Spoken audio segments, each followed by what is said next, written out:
Good evening, everybody, and welcome to the City Commission meeting this evening, April 1st, 2025. Thank you all for being here tonight.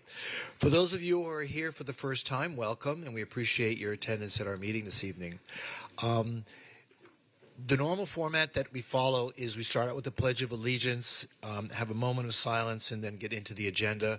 And we follow that with various presentations recognizing individuals, events, organizations that are important to our community, and a member of the commission will be making such presentations tonight. So if I can begin tonight's meeting by inviting Michael Cunningham from the Carter Park Trip Program to please come to the podium and join me in the Pledge of Allegiance. Can you all please stand?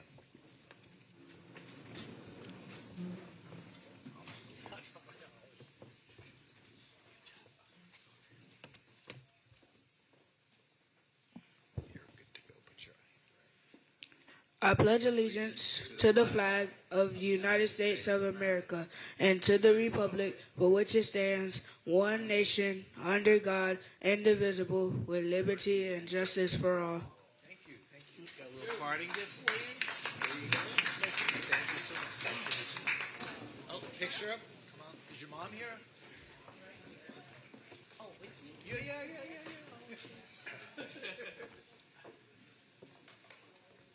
Stand in the middle. Your mom and I will stand on the side. Would you stand on the other side? Okay, perfect. I didn't know where you were. Okay. And Commissioner, come on. Right here. 1, 2, and 3. Excellent. Thank you. Thank you.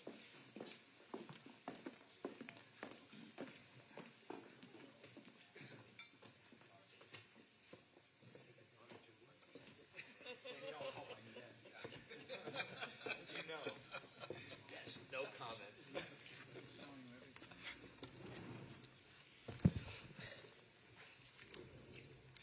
Great. Thank you so much. Please join me in a moment of silence.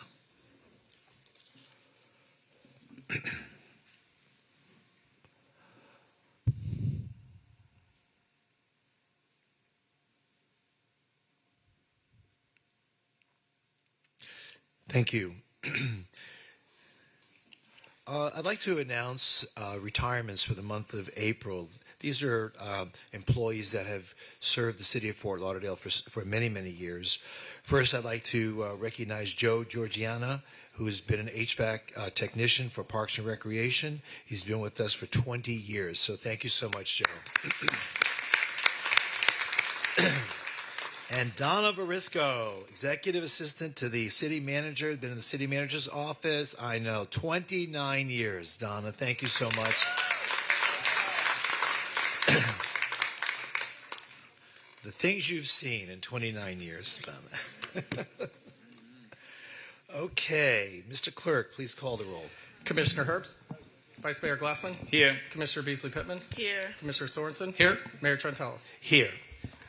We have a couple of agenda announcements. There'll be a walk-on resolution authorizing the city manager to execute a grant application to the Florida Inland Navigation District. This is regarding a seawall replacement, and also a walk-on resolution reaffirming Resolution 24-280 regarding the preferred alternative for the New River crossing. We have a couple of agenda revisions. R2.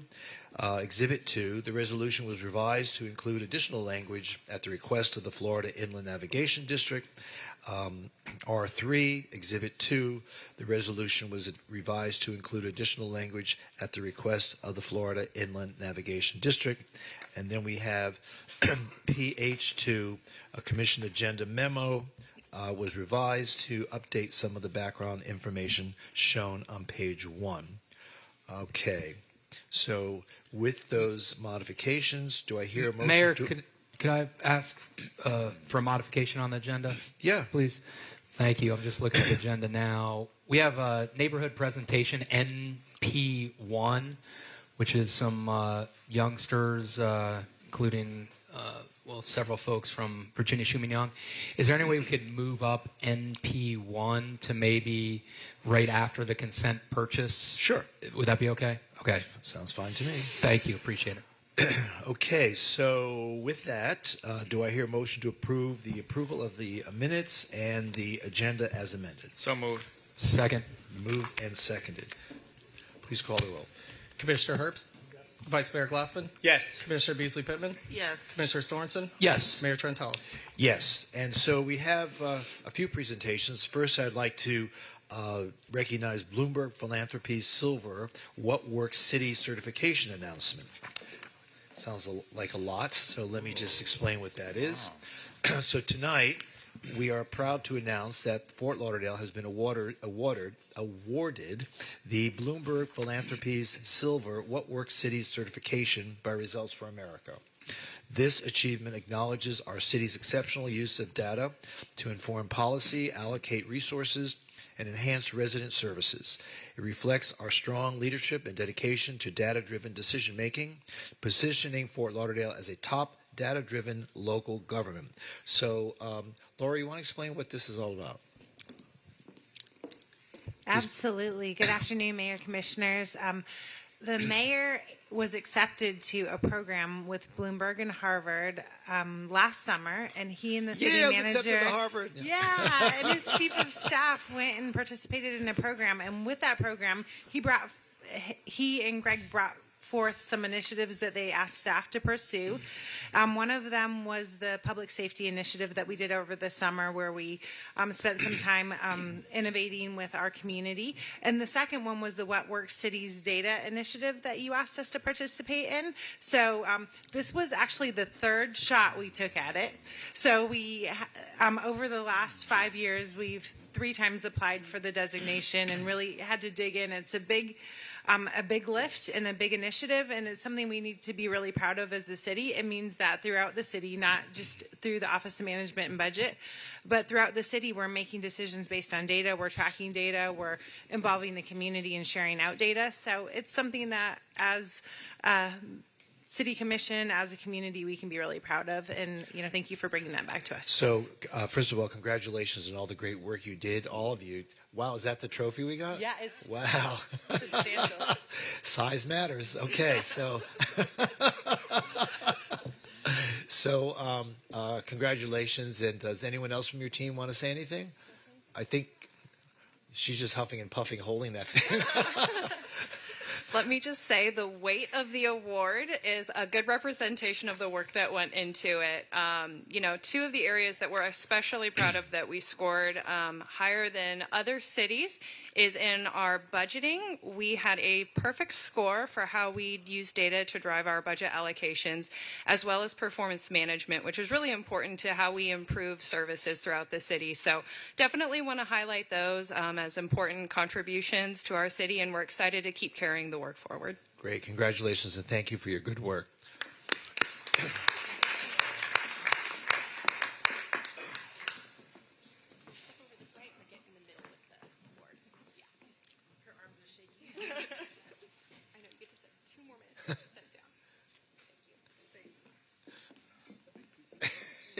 Be careful. Thank you. Our next presentation, I'd like to invite Vice Mayor Glassman to present a proclamation regarding Heal the Planet Day here in the city of Fort Lauderdale. Thank you, Mayor. And I would like to invite up Heal the Planet CEO Vanessa Seltzer and Board Member Ron Bilboa. Please come on down.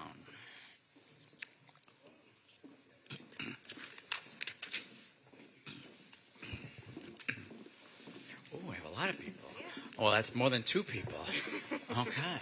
Nice to see you. Nice to see you. Thank you very much. Thank you. Thank you. Thank you all for being here.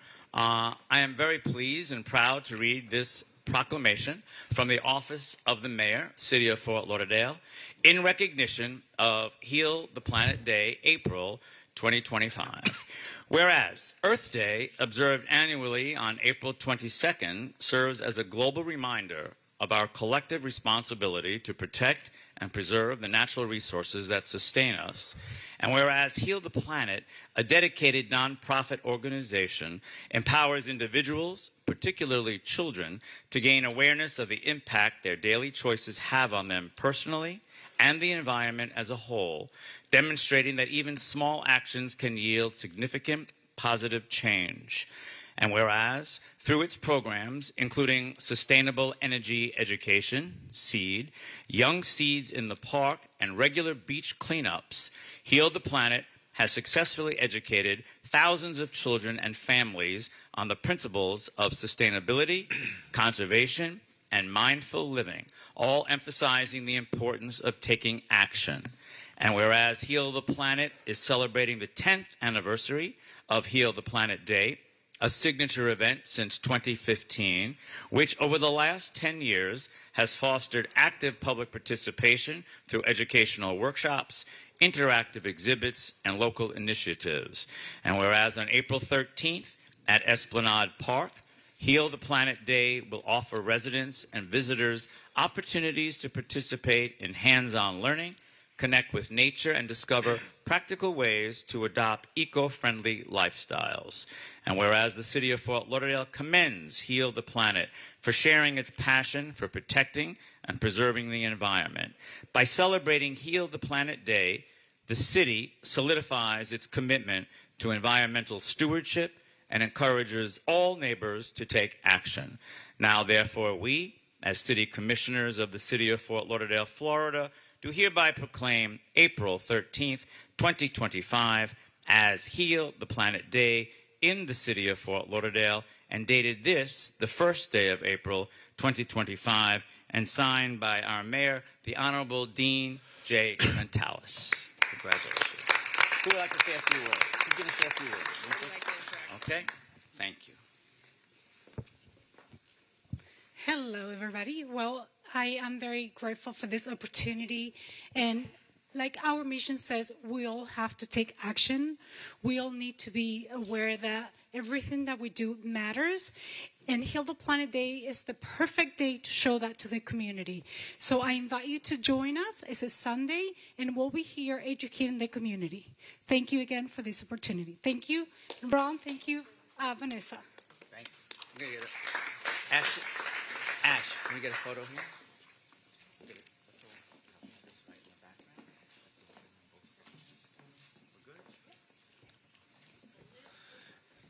Isn't Earth Day this month in April? Yes, April 22nd.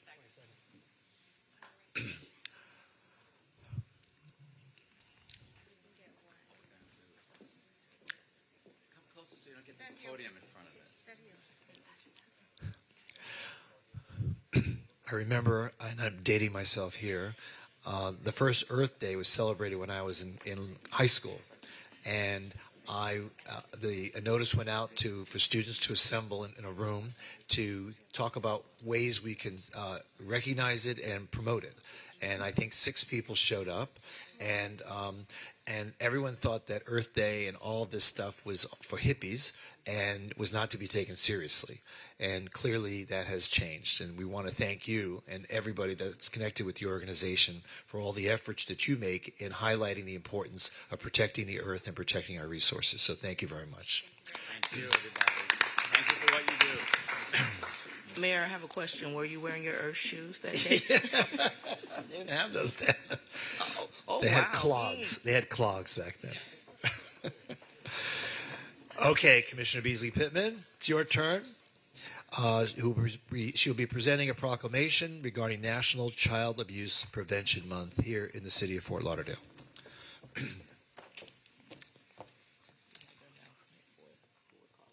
Oh, yes. And I'd like, if I could please ask Nick Hessing, the Children's Services Council of Broward County Government Affairs Manager, to please join. Oh, hello, Nick. To please join the commissioner at the podium.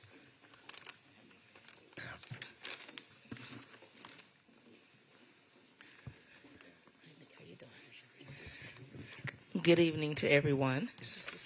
I have the pleasure this evening of presenting and reading the proclamation in regards to National Child Abuse Prevention Month. Whereas Fort Lauderdale future is shaped by the children we nurture today. Every child deserves to grow up in a safe, healthy, and loving environment where they are free from abuse, neglect, and trauma of adverse experiences. And whereas, when even one child suffers, the impact is felt not only by the child and their family, but by the entire community. It is our collective responsibility to protect, uplift, and support every child, ensuring that they have the opportunity to thrive and reach their full potential. And whereas research demonstrates that parents and caregivers with strong support systems and access to essential resources are more resilient and better equipped to provide safe, nourishing homes for their children. And whereas the Children's Services Council of Broward County invests in programs that strengthen families, promote positive parenting, and reduce the risks and impact of abuse, neglect, and trauma by keeping families safely together and connected to resources. And whereas Broward Aware is a county-wide campaign led by Children's Services Council and its partners to bring together neighbors, organizations, and advocates to raise awareness of child abuse prevention through education, community engagement, and the promotion of healthy child development. And whereas the National Child Abuse Prevention Month provides an important opportunity to encourage all Floridians to take part in activities that strengthens families and communities, creating environments where children can grow and thrive. Whereas when child abuse prevention efforts are supported through strong partnership among families, schools, service providers, and law enforcement, faith-based groups, businesses, and local leaders, we create a culture of care and accountability that protect children and empower their families. Now, therefore, we, as the City Commissioners of the City of Fort Lauderdale, Florida, do hereby proclaim April 2025 as the National Child Abuse Prevention Month in the City of Fort Lauderdale, and call upon all the residents to stand together in support of children and families, to speak out and take a meaningful action to ensure that every child grows up safe and valued and loved. Dated this day, the first day of April 2025, signed by our Mayor, Dean Trantellis.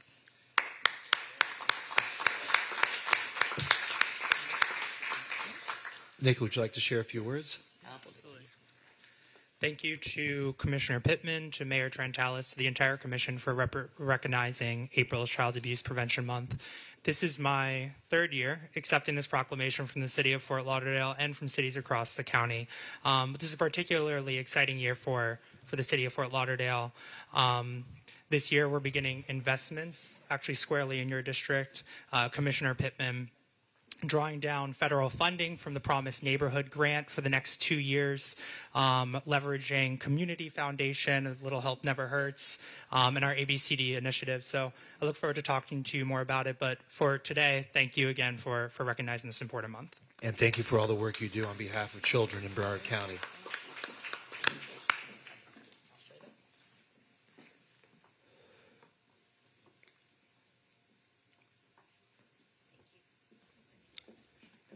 Great. Thank you, Commissioner.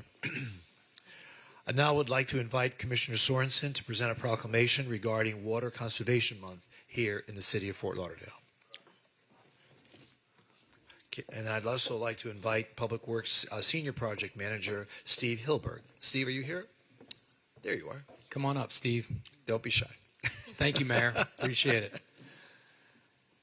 Steve, thanks for being here. I want to share with you the proclamation in recognition of Water Conservation Month, April 2025. Whereas water is a basic and essential need of every living creature, and whereas the state of Florida, water management districts, Broward County, and the city of Fort Lauderdale are working together to increase awareness about the importance of water conservation, and whereas the state of Florida has designated April, typically a dry month, when water demands are most acute as Water Conservation Month to educate Floridians about how they can help save Florida's precious water resources. And whereas approximately 40 million gallons of water are used daily in Fort Lauderdale, and whereas choosing Energy Star labeled appliances and water sense fixtures in homes, yards, and businesses can help save water and protect the environment, and whereas the average family can save 13,000 gallons of water and $140 in water costs per year by replacing old, inefficient toilets with water sense labeled models that may be eligible for a $125 rebate through Conservation Pays program, and whereas every business, industry, school, and resident can champion water-saving practices, ensuring a thriving economy and vibrant community for generations to come. Now, therefore, we, as City Commissioners of the City of Fort Lauderdale, hereby proclaim April 2025 as Water Conservation Month in the City of Fort Lauderdale and encourage every resident to join in the year-round commitment to safeguarding our water resources, ensuring a sustainable future for Fort Lauderdale. Dated this day, the 1st of April, 2025, your Mayor, Dean J. Trantellis. Yeah. Thank you. Love to hear from you. Thank you. This is the 27th year that this has been Water Conservation Month. This time, the focus is on irrigation, and you can. They claim that you can save 40% of your irrigation usage by going to naturescapes and using Florida-friendly landscaping materials. They're more adapted to this climate, and they don't need as much irrigation water. So I certainly encourage the use of that, and this is a good thing because our water is precious, and right now it is the driest month, but it's also a drought. So please continue to conserve water. Thank you. Thank you.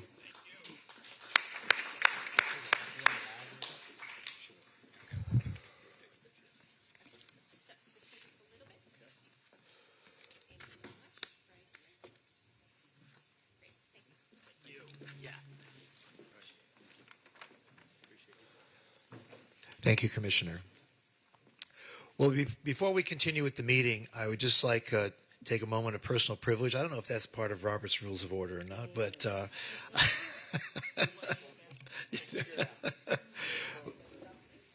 but I would like to invite our acting city manager, Susan Grant, to join me at the podium.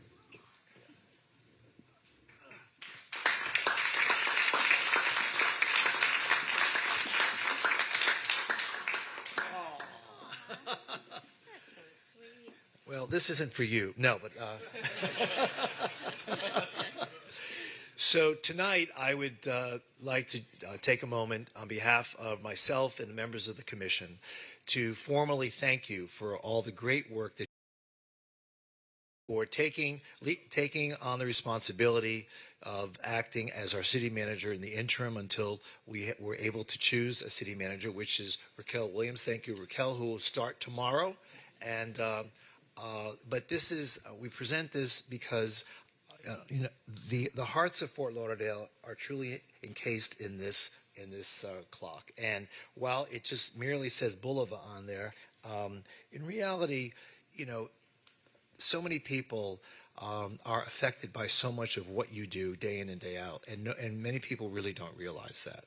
And the decisions that you've made and will continue to make in assisting the commission, assisting the new city manager, as well as trying to carry forth the policies that the commission sets, you have set a high bar for many of us to try to follow. And with that in mind, this is just a small token so that you can remember that you did serve as our city manager, and that we did appreciate you, and that that there's no time like tomorrow to get things done. And anyway, this is something that we'd like to present to you as thanks for everything you've done for us over the years. Thank you so much. I appreciate it.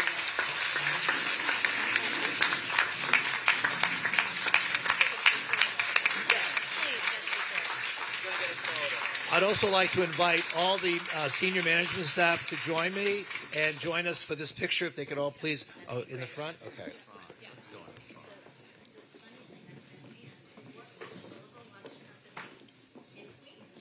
Really? Well, actually, we got it from her and we got a discount.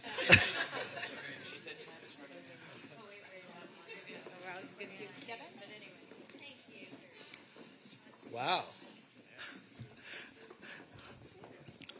I see we have a lot of chiefs.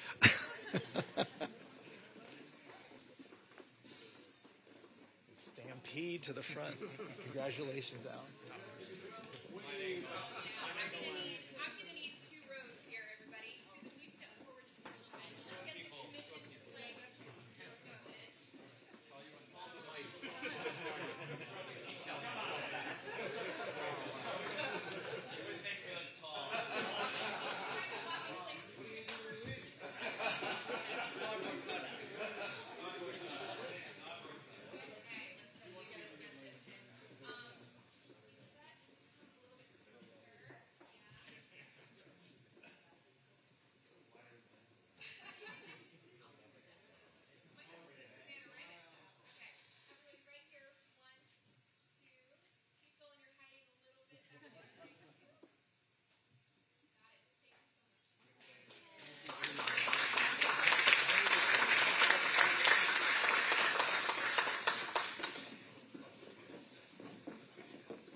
Mayor, could I just say a couple words? Go ahead. Is that right? Thanks.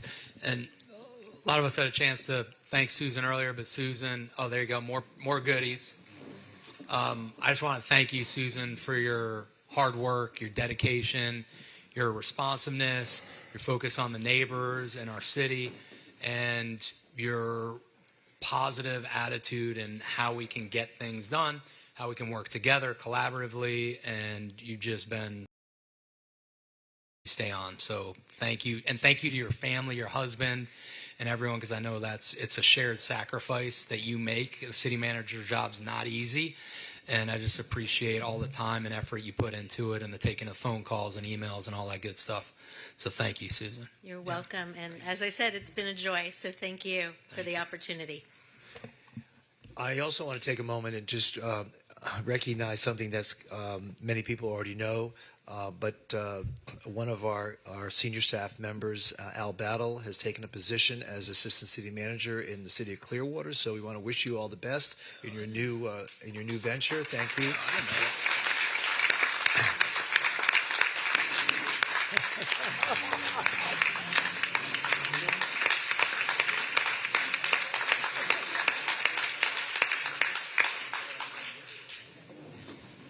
So, just want you to Al, know, I Al, followed we have you better down beat- here from Jacksonville 20 years ago, so let me know how you like Clearwater. I just want you to know, Al, we have better beaches here, but that's okay. Okay, now we have a meeting to get to. Anyway, thank you all. I appreciate all of everyone's cooperation here tonight. All of our guests, thank you for being here, and we appreciate all the great work you do on behalf of our community. Now, the next part of our meeting is what's called the consent agenda. And what happens here is that the commission is asked to vote on all these items at once, and unless any one of them should pull an item, to be discussed and voted on separately. If an item for which you have signed up has not been pulled, you are welcome to speak on that item before we vote on it.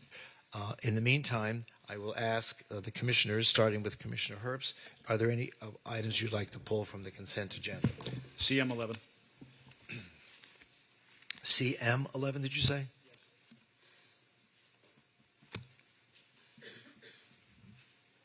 Commissioner Beasley Pittman? None. Vice Mayor? None. And Commissioner Sorensen? None. Okay. So we have people who've signed up for CM1, CM4, and CM10. Those in support of the item? Do you need to speak on any of it? I'm sorry? Are those in support of the item? Okay. Do you need to speak on any? Oh, you want to speak on it? Okay. So we'll start with CM1. Mark Dickerman.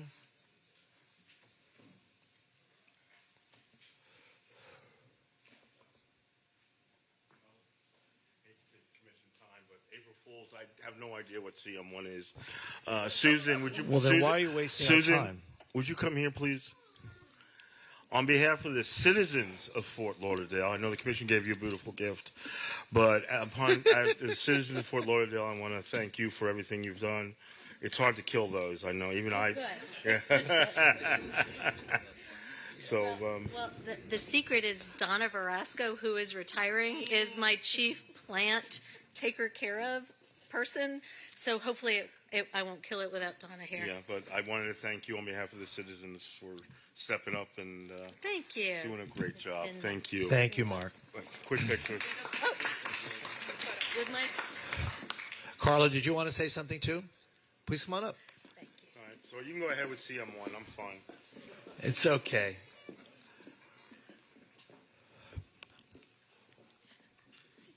Are you taping all this? Are you on TikTok?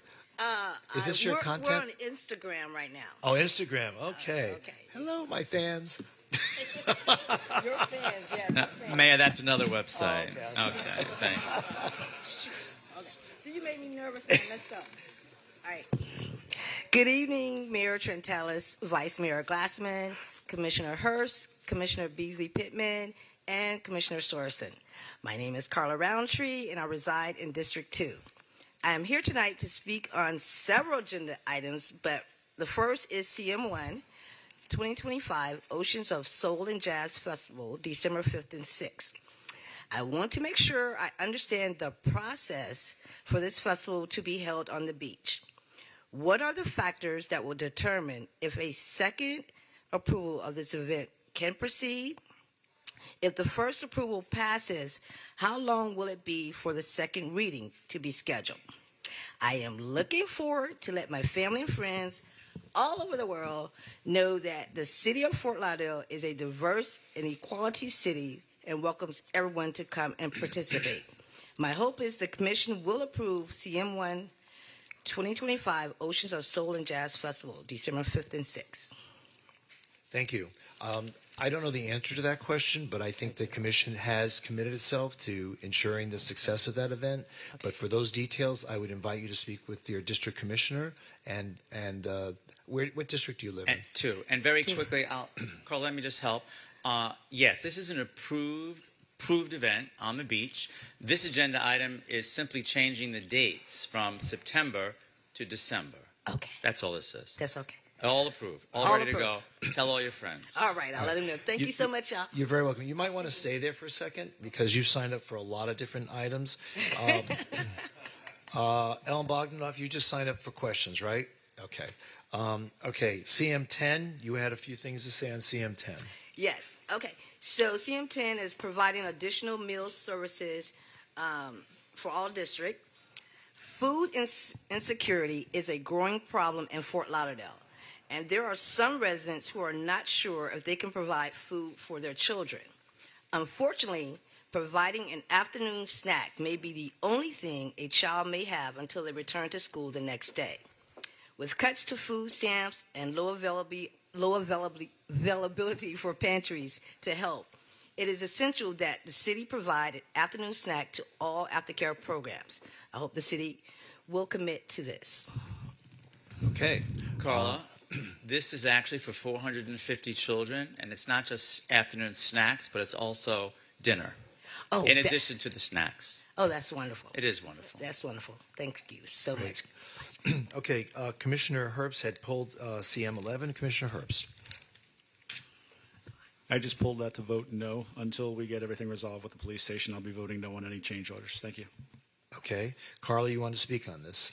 Okay, on CM11 that he's pulled? Yep. All right. So the first question, is this the same company that was awarded this contract during the construction where there were many flaws in design? 2, what was the process for selecting AECOM as a consultant for this project? How many were considered? 3, how are the sub-consultants selected? Are there any oversight? 4, will there be oversight on AECOM selection for the waterproofing consultants? 5, if the consultant requests additional services before granting these funds, will there be any oversight?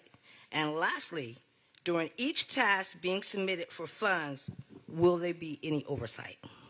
All right, those are all very good questions and important questions. We're not going to be able to take the time to answer them, but I know the Vice Mayor will be happy to sit with you and go over all those questions with you, okay? Okay. Because there are good answers to each and every one of them. Yes. Okay. All righty? Do I Thank hear? you, Carla. All right, so let's, since Commissioner Herbst pulled this item, would someone like to move CM 11? Moved. Second. All right, been moved and seconded. Please call the roll.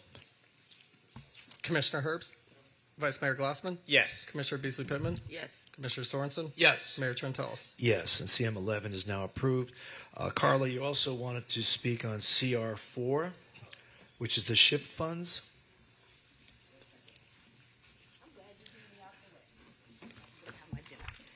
Okay, so on CR4, on the eligibility for elderly and special needs, it states that elderly is at 62.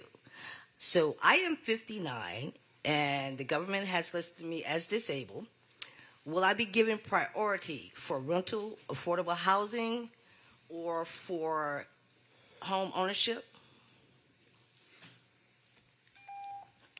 Sorry, I don't know the answer to that question. Again, these are great questions, and I always invite our neighbors to contact their city commissioner for their district to be able to answer these questions, because I think they're important to be answered. I don't know if we have the time really to respond to each and every one of your questions, but we're very happy to make sure that you have answers to them. And Vice Mayor? Yeah, and actually, if we could if Avis can get together with Carla, or Erica, if we can get Carla's information for Avis Wilkinson, we can get those answers for you. Thank you so much. You guys have a great day. Okay, thank you. Okay. Anyone else wish to speak on any of the consent agenda items? There being none, do I hear a motion to approve the consent agenda items? Moved. Second. Been moved and seconded. Please call the roll. Commissioner Herbst, yes. Vice Mayor Glassman, Yes. Commissioner Beasley Pittman, Yes. Commissioner Sorensen, Yes. Mayor Trentalis. Yes, and all the consent agenda items are now approved. And if you're here on those, we thank you for your coming tonight. You're welcome to stay for the rest of the meeting. We were asked by Commissioner Sorensen to move up the neighbor presentation. NP1, Sabrina Seawall would like to talk to us about food dyes. Is Sabrina here? Yeah, thanks, Mayor. There she is. Did you bring a team with you? Okay, come on up. She said yes. Okay, you need to step here.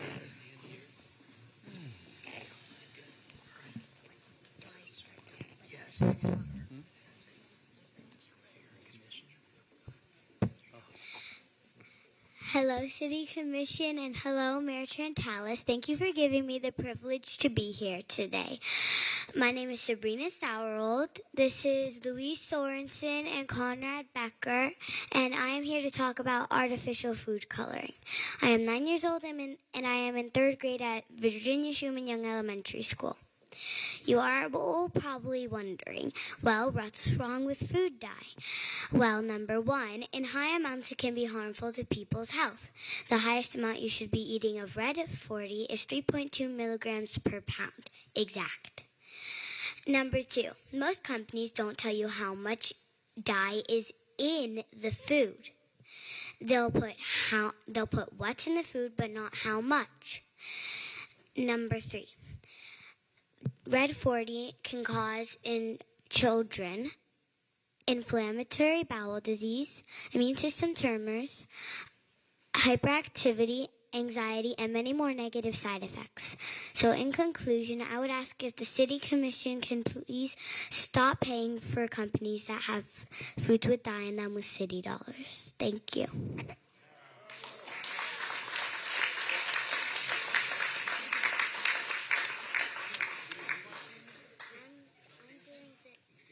Do any of your friends want to add to your comments? They have one other topic they'd like to share. So they have two topics, if that's all right, Mayor. This is a separate topic. Okay, There you we'll go. be indulgent tonight. Okay, thank you. Go ahead, speak right I want to thank the City Commission and the Mayor for hearing my presentation. My name is Gianna Maria Seawall. I am 7 years old and a first grader at Virginia Schumann Young Elementary School. I lived my whole life in Victoria Park, and I want to talk with you all about Holiday Park. Holiday Park is like my backyard. Living in the city, that is the only open space I have to play. I learn to bike at Holiday Park. I play soccer and other sports on the fields there. Holiday Park is one of my favorite spaces in all of Fort Lauderdale. For too long, many parts of it are unusable to me and my friends. I am 7 years old, and I have never been able to play on the playground there. It makes me sad when I go by the playground and see other kids in that area with nothing to do. I wish that me and my friends could meet there and play. My dad plays pickleball, and I want to learn to play pickleball too, but the pickleball courts are always full. I never see any little kids like me on the courts. My mom runs over at Holiday Park, and they used to have a long running trail. She says it has been shortened and disconnected over the years. I know the city has many important things to do, but this is really important to me. Holiday Park is the heart of downtown Fort Lauderdale, and if there's anything you can do to make it stronger, faster, we would all really appreciate it. Okay, thank you. Can I answer that? If I could just help you with that, because I agree with you 100%. First of all, thank you all for being here and speaking so eloquently.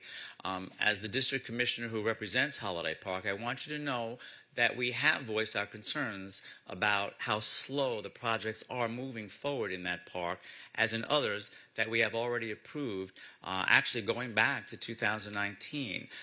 The children's playground area is going to be spectacular.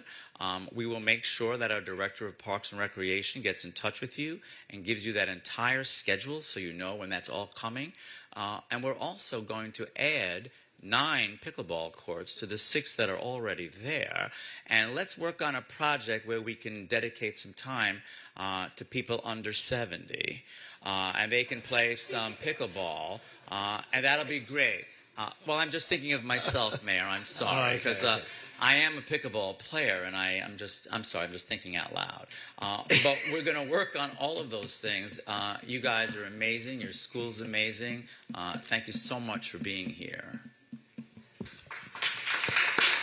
And just hang out up here for a moment, Mayor. If I could just ask the city manager a couple questions on the first topic, if that's right. Sure. Susan, what's your might be our options around what foods for example, would be in our vending machines or so forth? You heard the concern about food dyes. So any feedback there of how we can kind of evaluate?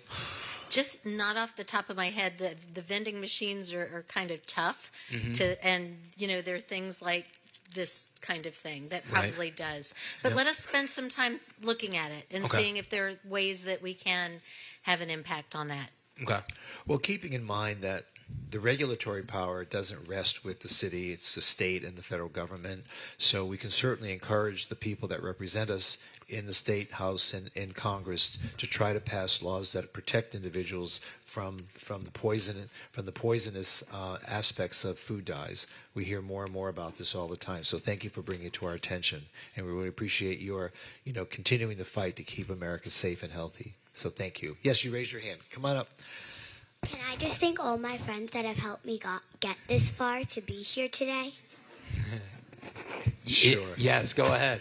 Who do you want to thank? Most people in my class and Commissioner Ben Sorensen for letting me be here, and my sister and family that have been supporting me. Great. Thank you all. And Susan, maybe we could take a look at the law that Virginia, I think, just passed. Virginia did just, I think, there was ban one state food that dye. just did. Yes. I think it was Virginia. So maybe we could take a look at that. Kids, we're going to take a look at Virginia's law that just banned food dyes, okay? Huh? I didn't know that. This week. Okay. Oh, great.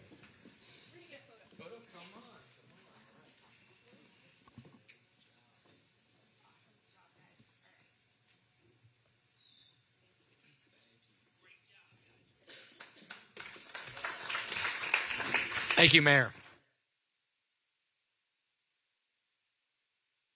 Thank you for bringing this to our attention. We appreciate the young folks here really picking up the mantle and running with it. Okay, moving on to motions. This is a motion approving an agreement for the design build services for the George T. Lohmeyer wastewater treatment plant odor control improvements. Someone like to move the item? Moved. Do I hear a second? Second. Been moved and seconded. Hopefully we can get the smell away. Yes. Any questions? There being none, please call. Wait a I'm minute. sorry. I do have some questions. Regarding this process, needing to know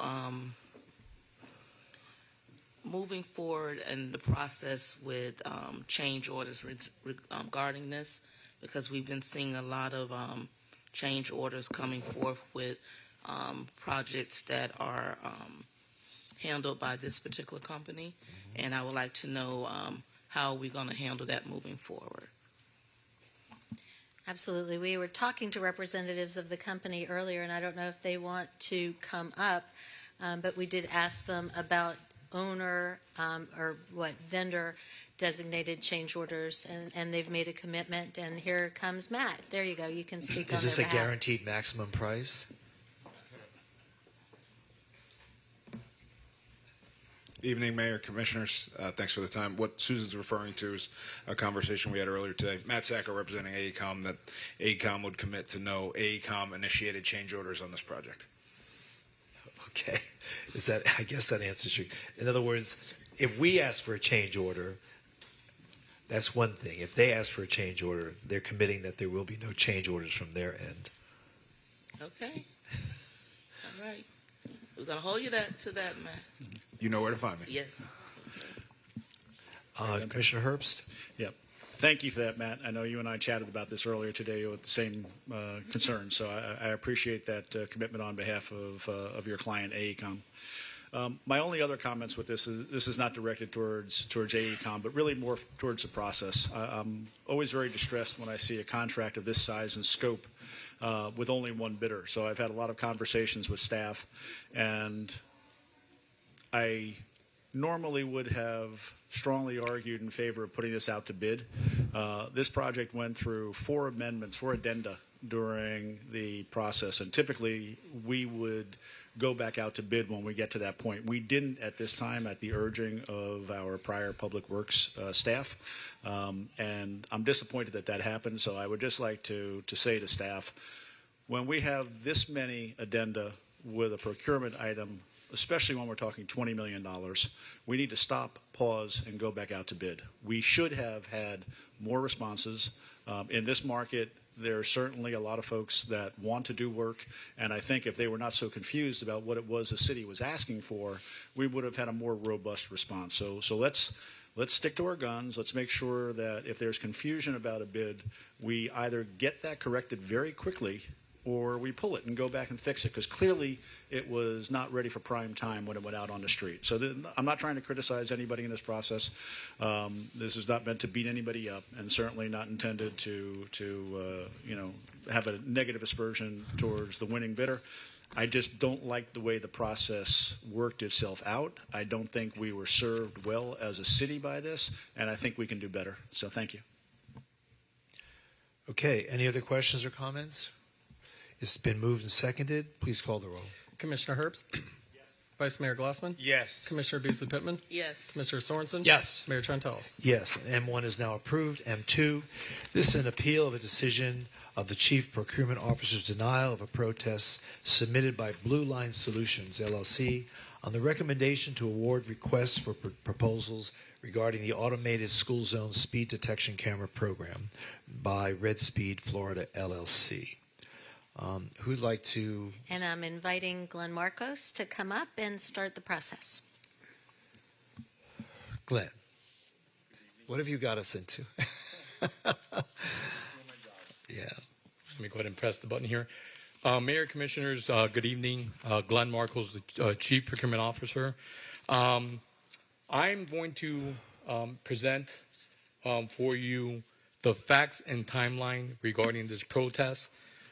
This is the Chief Procurement Officer's denial of Blue Line Solutions protest to award the automated school zone speed detection camera program to Red Speed. So that everyone understands, the city staff has recommended that Red Speed Florida LLC be the company that we choose to install and operate the automated school zone speed detection cameras here in Fort Lauderdale.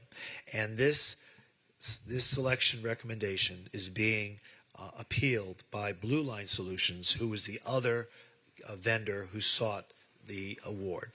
Is that correct? That is correct, Mayor. Okay, so take it from there. All right, thank you so much. Before we get started, what's on the display here we can't see in front of us?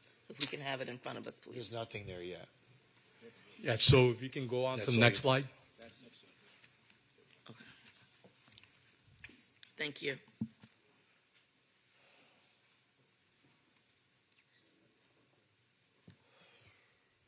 All right, so on this slide, on August 16th, 2024,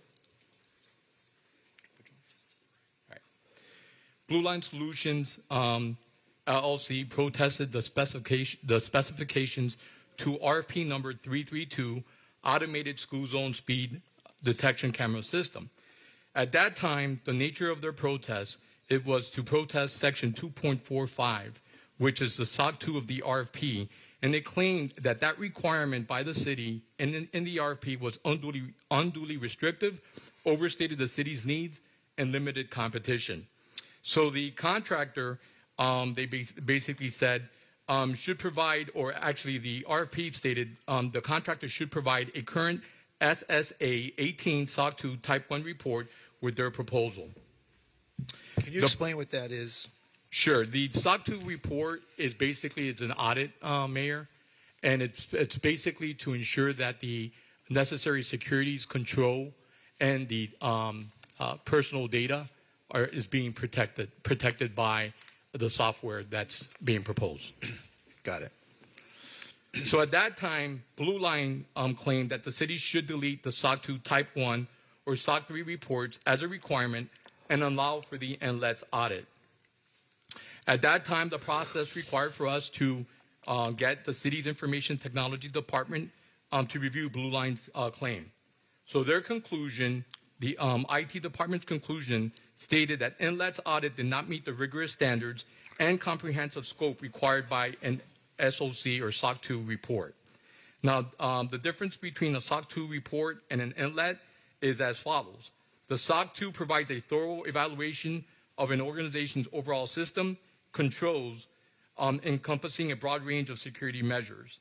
The NLET audit, even though designated for law enforcement agencies, it addresses a more limited set of framework and compliance requirements.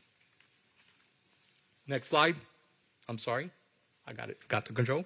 All right. So on August 21st, 2024, I denied Blue Line's protest on the specifications based on the information technology conclusion as to why the inlet was not appropriate for this solicitation. On August 30th, 2024, the Procurement Services Division issued Addendum Number 3 to the RFP. That addendum was to extend the deadline from August 6, 2024 to September 6, 2024. It also changed the SOC 2 timeframe submission requirement, allowing for negotiations to occur with the highest ranked, responsive and responsible firm, contingent upon receipt of a current SSA AE SOC 2 Type 1 report within 60 days after proposal due date. Blue Line submitted and admitted in its RFP response that it would not have the SOC 2 Type 1 report until March 2025, and the SOC 2 Type 2 report sometime into the later part of 2025, as shown on this slide. And you will see under step number 3, right below it, you'll see 100%. And at that time, they made the claim and representation to the city that at that time, the SOC 2 report will be made available, and then the SOC 3 will be made available subsequently sometime later on this year in 2025.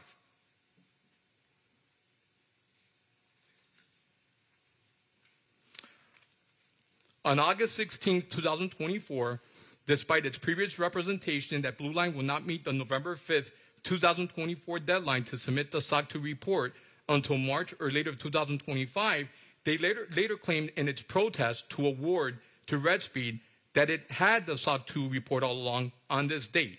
However, Blue Line never submitted the SOC 2 report to the Procurement Services Division. Now notice 3 weeks passes and still no report was submitted by Blue Line. On November 5th, 2024, the due date for proposals to submit their SOC 2 Type 1 report for city's review and acceptance, Blue Line still went ahead and failed to submit the report. So despite the 3 weeks and now November 5th being that due date, they still did not submit the SOC 2 Type 1 report. On November 13th, 2024, the Evaluation Committee heard presentations from the shortlisted firms. Procurement staff erroneously did request for Blue Line right after that shortlist meetings to submit the SOC 2 Type 1 report by November 15th after the shortlist presentations and ranking. Blue Line on November 13th, did submit the SOC 2 on this particular day, right after the EC met and provided its rankings and recommendations. Moving forward to January 16th, 2025, the notice of intent to award was posted on procurement's website. That protest period ran from January 16th, 2025 through January 24th, 2025. There was a weekend in between. And then on January 21st, 2025, we did receive the protest to award to Redspeed from Blue Line. At that time, I conferred with the city's attorney's office, and we denied the protest based on the facts stated herein.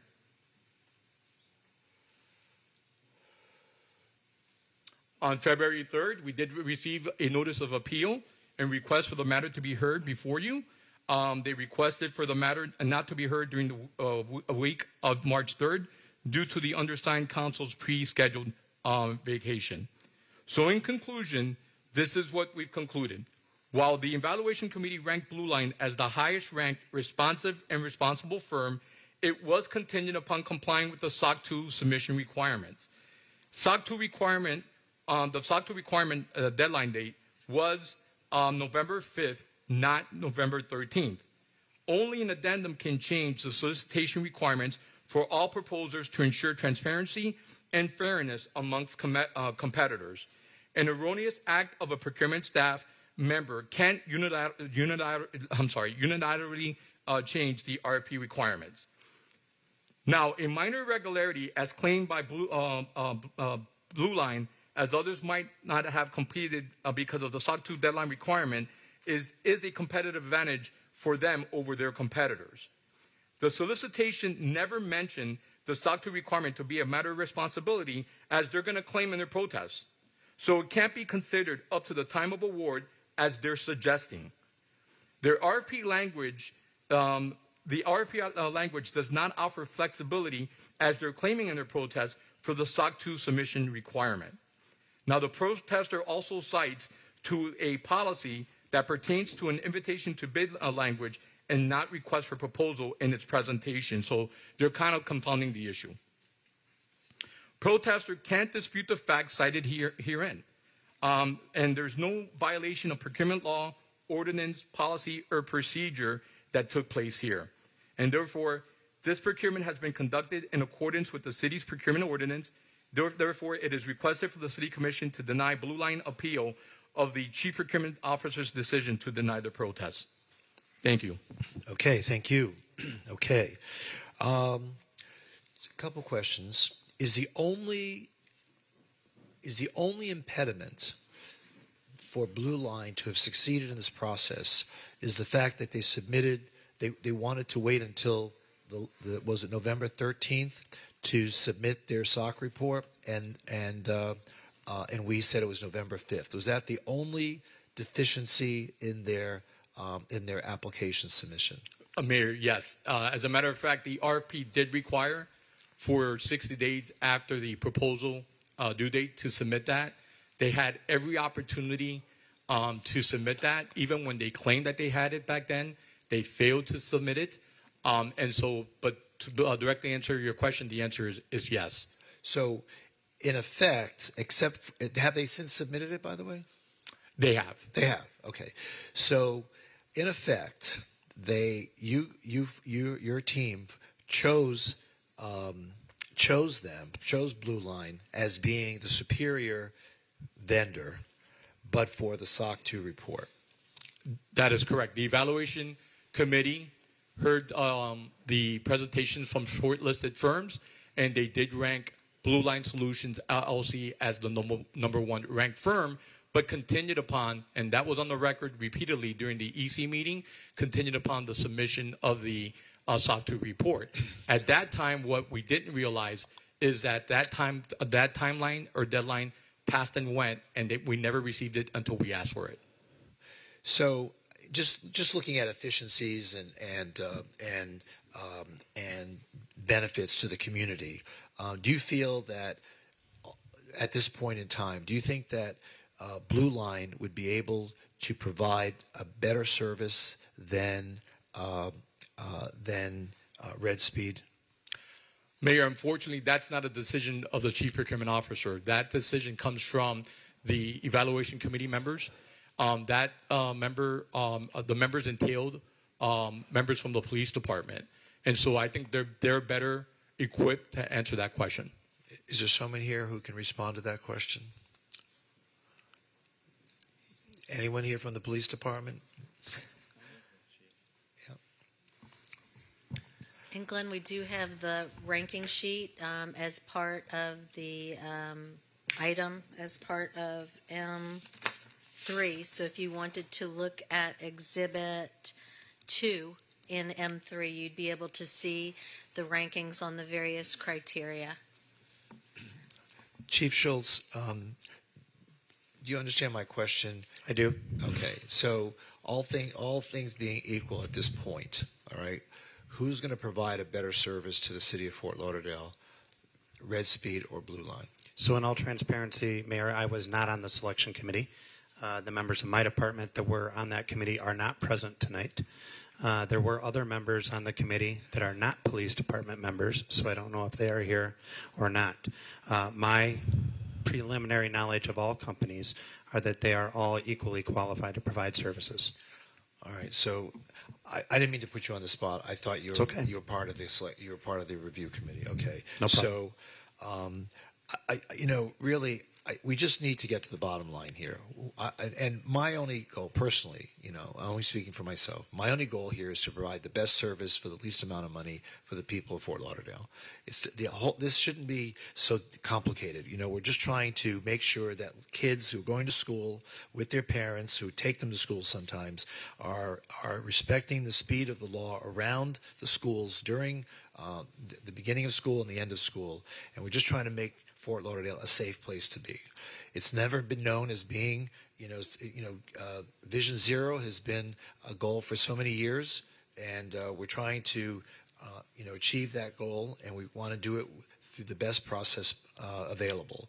Is Red Speed going to provide that to us, or is Blue Line going to provide that to us? And if the only impediment to Blue Line's selection was a delayed submission of the SOC report, I have concerns just over a technicality that I think we need to address, because honestly, I really want the best system in place. So is there anyone here who's on the selection committee that you know of that would be able to assist you in giving us that evaluation? Not that I'm aware of. Okay. My question, Mayor. Yes, ma'am. The ranking sheet that's given here, could he give us a definition for it? Could we walk through that? What exhibit is that? They're telling us it's exhibit on M3, exhibit number 2. Exhibit M3? Yes. Yes, it's connected to M3. Okay. That's the award, and it's the each criteria. So experience, methodology, the proposed system, and proposed revenue percentage, and that was standard across the board. Okay, so we're looking at the criteria, and we're seeing total final score shows. Let's see. Total final score doesn't even show Blue Line or Red Speed as being the highest. Oh, the lower is better. Yeah, the lower is better. So you have 3 points. The lower is better. All right, so Red Speed got 9.25 and Blue Line got 3.0. Significant difference between the two, in which you identify Blue Line Solutions as being the superior, far superior to any of the other vendors who submitted a proposal. Am I reading that correctly? That is correct. All right. Does anyone have any other comments or questions with regard to this? I do. Go ahead. Thank you, Mayor. I'm also looking at a lot of rankings. Correct me if I'm wrong, but originally we had about 7 vendors respond, correct? Roughly around 7. That's right. These are 7. These are 7. Yeah, seven vendors. So, Mayor and my colleagues, here's my issue with this whole thing. When I read the CAM and when I read the scoring sheets and when I see all the comments, I'm just not happy with the process. I mean, I don't want to disparage anyone's work on this, but when I read sentences that talk about our own cities mistakenly advising of certain information, it just creates an issue for me. I personally think that this entire issue should be rebid. This to me is not rocket science. I am concerned over this technicality that knocked someone out that scored so much better in the selection process. I think that we can go out. This is about a year old now already, right? So what's a few more months? We've never had this program. I think that it's really important that we verify everyone's performance, that we talk and we see what other municipalities, other governmental entities are experiencing. I've been reading a lot of information on this, all over the place. But I just think that we need to make it cleaner for the city. I think it just needs to be a little bit more transparent. I think we need to get to the bottom of it. I think we need to make sure that we're picking a vendor that gives us the best opportunity for not just a safe school zone, but also to reduce the issues that we find in those school zones, and at the same time at the best price. So, Mayor, I think that this should not even be decided tonight. I am in favor of going back to the drawing board on this and doing a total rebid on this issue. All right. There are a few people who've asked to speak tonight, so before we get to your point, why don't we let these few people speak, and then we'll make a decision. I'll call your names, the 3 names at once. Mark Stempler, followed by Matt Sacco, followed by Joe Goldstein. Mr. Stempler? Hello? Mark Stempler on behalf of Red Speed. Blue Line filed the protest. It might make more sense for them to present their protest grounds first. Okay, so we'll talk. Matt, do you want to speak?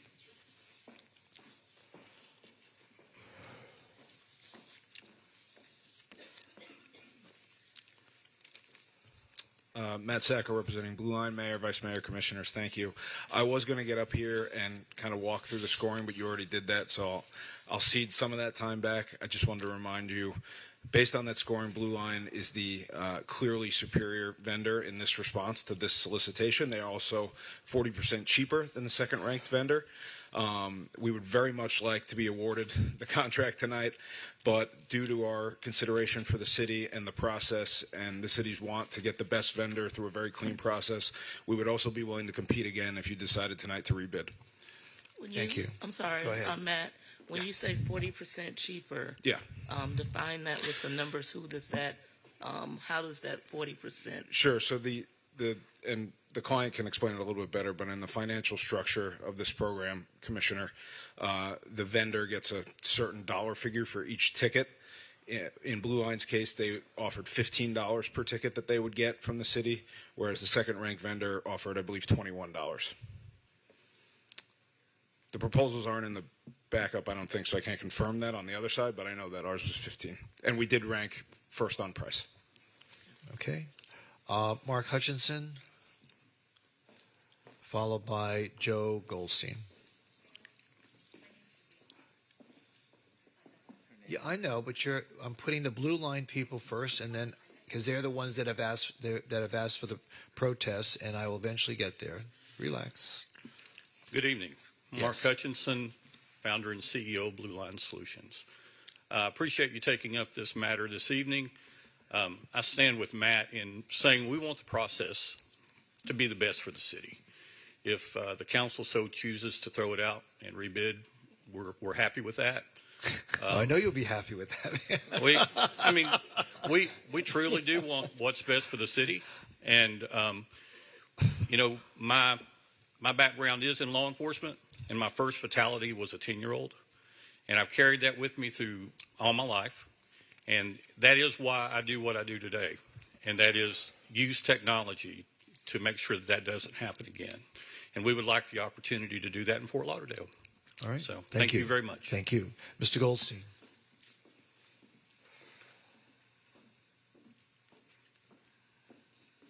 Good evening, Joe Goldstein from Schutz and Bowen on behalf of Blue Line Solutions, and I'm going to disagree with my client. You should grant our protest and then award us this contract tonight. I'm going to give you the reasons why. I never want to say anything disparaging about another vendor, but Sabrina, when she walked out here, she mentioned something about the red food dye, red speed. I just wanted to, something to look into, maybe. No, so there's really three reasons why the protest should be granted. One, we were timely. Two, this is a matter of responsibility, and you're allowed to provide information anytime up to the time of award. And then three, at worst, it's a technicality and it's a minor irregularity. Why we were timely was the addendum. It didn't say November 5th. It said 60 days.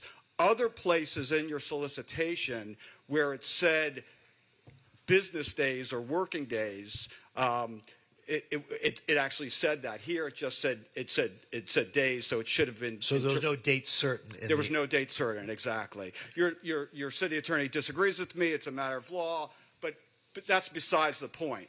Point number two, as to either the interpretation of the solicitation or that it's a matter of responsibility, the fact was that the SOC 2 is a matter of having that approved audit. It was not something that went into the rankings or the evaluations. There were 4 criteria, and none of those looked at to the merits of your SOC 2. You either have the SOC 2 or you don't have the SOC 2. It's not a matter of qualitative nature. And I'll point out regarding the rankings, not only were we ranked, you had 4 evaluation criteria, and I believe you had 3 or 4 evaluators. We were number 1 in all evaluators and all 4 criteria. So that's why we came out as a 1, whereas our next closest competitor was a 3, meaning they received enough evaluations that weren't even 2s. They've received 3s and combination 2s. The last point. And why did you wait so long to present the SOC 2 letter? So here's what it was a mistake. It was a mistake, but it was a mistake because the date was 60 days. So internally there was no urgency to do it because we believed that the 60 days was business days. I get that, but I mean, why did you not do it on the 20th day or the 30th day or the 50th day?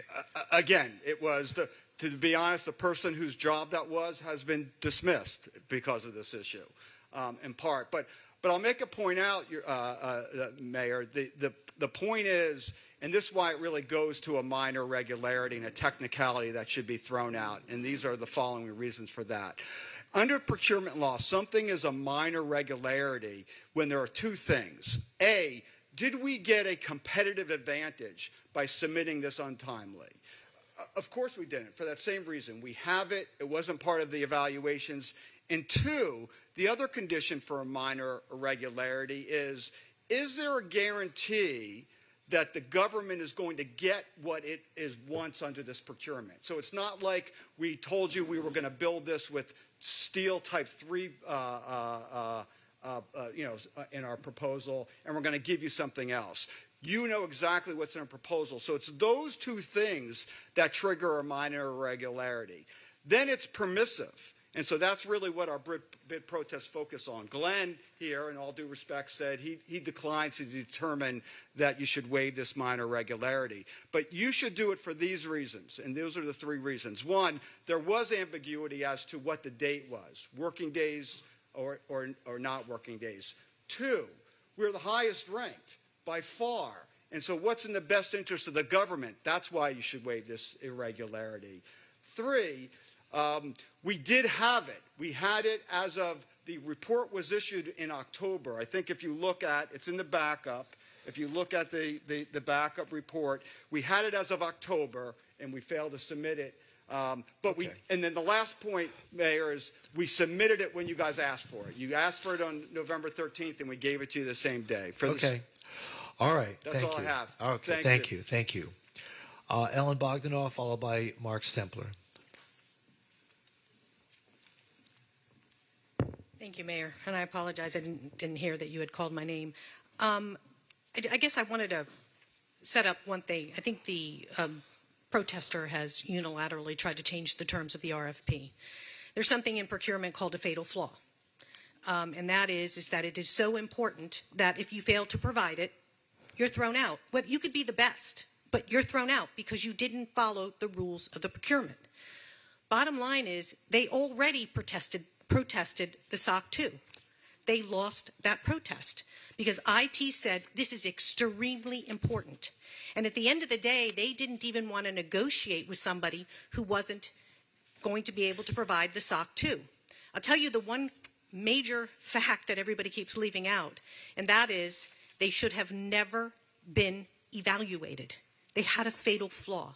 They did not provide the SOC 2, which by the city was an extremely important component to protect the citizens who are going to be involved in the data that's going to be collected. So I think what we have here is everybody keeps kind of talking about what happened. Yes, staff made an error, but the biggest error was allowing them to be evaluated in the first place. The date that SOC 2 letter was November 5th.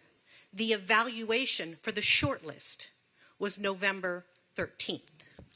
So it's a bottom line is and we could talk about the process itself, but I think they're unilaterally trying to change the RFP, claiming that they should be included. Okay. All right. Thank you. Mark?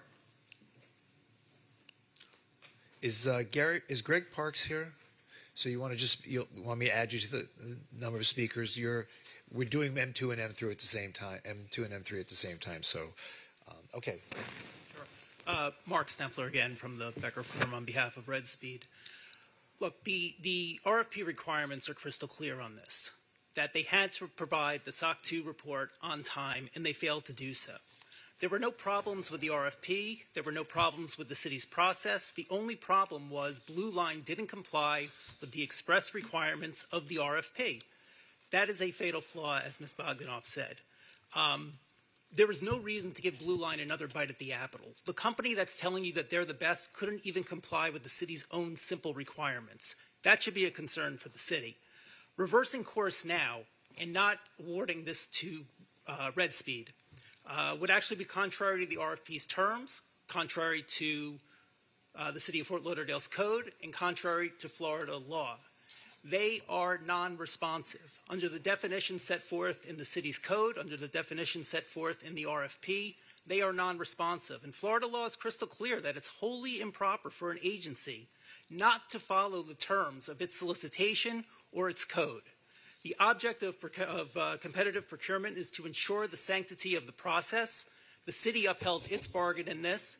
It conducted a flawless procurement process, and it should see that through an award to Red Speed. I understand there's the issue about the date that the SOC 2 was submitted, but the deadline was clear. They had 60 days. And if you look at the language of Amendment 3, you'll see that the city made it an express requirement. It was mandatory, and they failed to follow it. The excuse that they had the report all along but didn't submit it, even taking that at face value would be concerning, I would think, for the city. So I think if you have to follow your code, you have to follow the express terms of the RFP, you have to follow Florida law. The city has already decided. The award should go to Red Speed. But if I'm hearing Glenn right, he's saying, and Glenn's with the city's process was not flawless. No, it was, because that's not what Glenn said. The RFP is crystal clear that the only way to amend a deadline that's set forth by the RFP specifications is through an addendum. The RFP is clear in two different provisions, including on the very first page of the RFP, that unless it's changed by an addendum in writing, the deadline wouldn't change, the requirement wouldn't change, and Blue Line knew this. Blue Line was familiar with the RFP. Okay, great, thanks. Okay, let me ask Glenn. Thank you. Glenn, if I heard you right, I thought you said in your summary that there was inappropriate extension or given by a member of the procurement team. That is correct, Commissioner. On November 13th, when the EC met, right after that short list presentation, the procurement staff member did erroneously ask for the SOC 2 report when it should have been submitted all along, approximately a week before the EC meeting. So I wouldn't say it's flawless. There were some mistakes. You don't have to refute that, but I just want to. I would just point out that at that point the process had already completed because the evaluation committee took place, the meeting took place. Okay. Thank you. Greg Parks, you want to speak? Greg, you don't indicate on your form here on whose behalf you're speaking. Thank you, Mayor Commissioners. Greg Parks. I'm with Red Speed. Oh, okay. Appreciate the time. I'll be brief. A little background on the procurement. We could vary on the flawlessness or not of it. It's not, but you have a great staff and they run good processes. I've worked with the city on other projects. It's always a joy to work with the city. We are by far the most experienced vendor. We have about 70% of the market in Florida. Serve clients like Miami-Dade, Hillsborough County, Tallahassee, several in Broward. The importance of the SOC 2, we did play by the rules and we followed the process. And I think that needs to have the merit, I believe, is associated with it. The SOC 2 is not just an esoteric standard put in by your staff. In order to run license plates through Florida DHSMV, you have to have this SOC 2. And the reason that's so important is you want the most up-to-date address for the registered owner, because if it goes to the wrong address, it can become a UTC, can have driver's license implications, et cetera. So it's a real standard that was put in by very prescient staff. And we did play by the rules and went to the effort to obtain that. And again, our position, and we appreciate your consideration, is that our very worthy competitor Blue Line shouldn't have even been shortlisted because they didn't meet the standards of the city. So that's all I had to say. Okay. All right, great. I have a couple of questions Yes, for ma'am. Mr. Parker. First, could you tell us what a UTC is? Oh, uniform traffic citation. Okay. I apologize, Commissioner. All right. All these She's acronyms, never gotten one of those. So I get, all the it's Not like from an us. alphabet soup with all of these acronyms. So I always You just drink a lot of cranberry juice for that. Yeah. It's okay. Don't worry. And the reason that would be adjudicated down at the county courthouse. Understood. With That part I understood. Just Yes, wanted ma'am. to make sure that I knew what the acronym was. Yes, and ma'am. also, you went into a territory that you talked about Miami-Dade. And if I could, what is your relationship with Miami-Dade, your service that you're giving them? We provide this exact service. Okay, to how long Miami-Dade have you County. been with them? About a year. About a year? Since the inception. Okay. The program. My question is how much service, how many, what is the contract? How many cameras? It's for 206 schools. 206 schools. How many are actually implemented now? There's about 40 now. It's the county's desire to phase them in for a variety of reasons. Okay, so over a year, 206 schools, 40 have been served. Correct. Okay, you mentioned Broward as well. What schools are in Broward? We have contracts with Plantation, Deerfield Beach, and I think Coconut Creek. Plantation, how many cameras are serviced for them? None are in service now, and that is the city would attest to this. They're going through some county permitting. It's a new process. No vendors have any county permits, and they want to do all the schools at one time. So the schools that are live in Broward, we have a few in Deerfield. Mm-hmm. Okay, but you're saying that the ones in Broward right now, no one has been Not serviced. on county roads, no ma'am. Oh, no, on Not county on county roads. roads, no ma'am. Okay, so I'm not familiar with Plantation. They have some city roads. Have those been? No, placed? those are ready to go, but as I might not have stated clearly, on the record, the city has said that they want to do everything at once. Okay, and that's for both Deerfield and Coconut Creek. Deerfield has some live schools now. How many? I think 3 or 4. And how many is for that contract? 6, I believe, but I'm speculating on that. We have live cameras. We have over 100 live cameras in the state, by far the most. Okay, because what I'm trying to Yes, get ma'am. to is how quickly will these cameras be implemented if we go in the same direction? Because if Dade County has 206 and they only have 40, But- and they're but- a year in. If I could, I didn't mean to interrupt you, Commissioner. I apologize. The 40 is not an inability to deliver. It would be unfeasible for a whole variety of reasons to do 206 at one time, from staffing, adjudication, review. So that is not a delay on our part in that instance. Okay. So, all right. So out of the 206 is the 40 that's in place right now from date. Yes, ma'am. And that's a Approximately. little under a year contract. Correct. Okay. All right. I think that's all I have right now.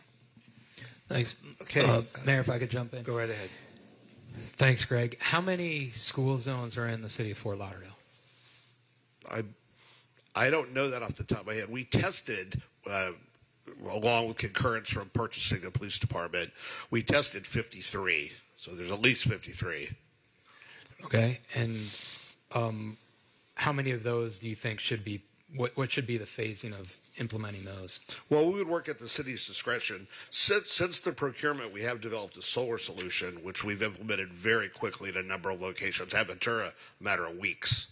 So the time has shrunk since your procurement. So we would work at the city's direction. So if the city wanted to move as fast as possible, what do you think the timing would be? 53, 120 days at least. I mean, it's a process, the permitting being the longest part. Okay. Thank you. But we do have the most relevant experience in that. Thanks. Okay, any further questions?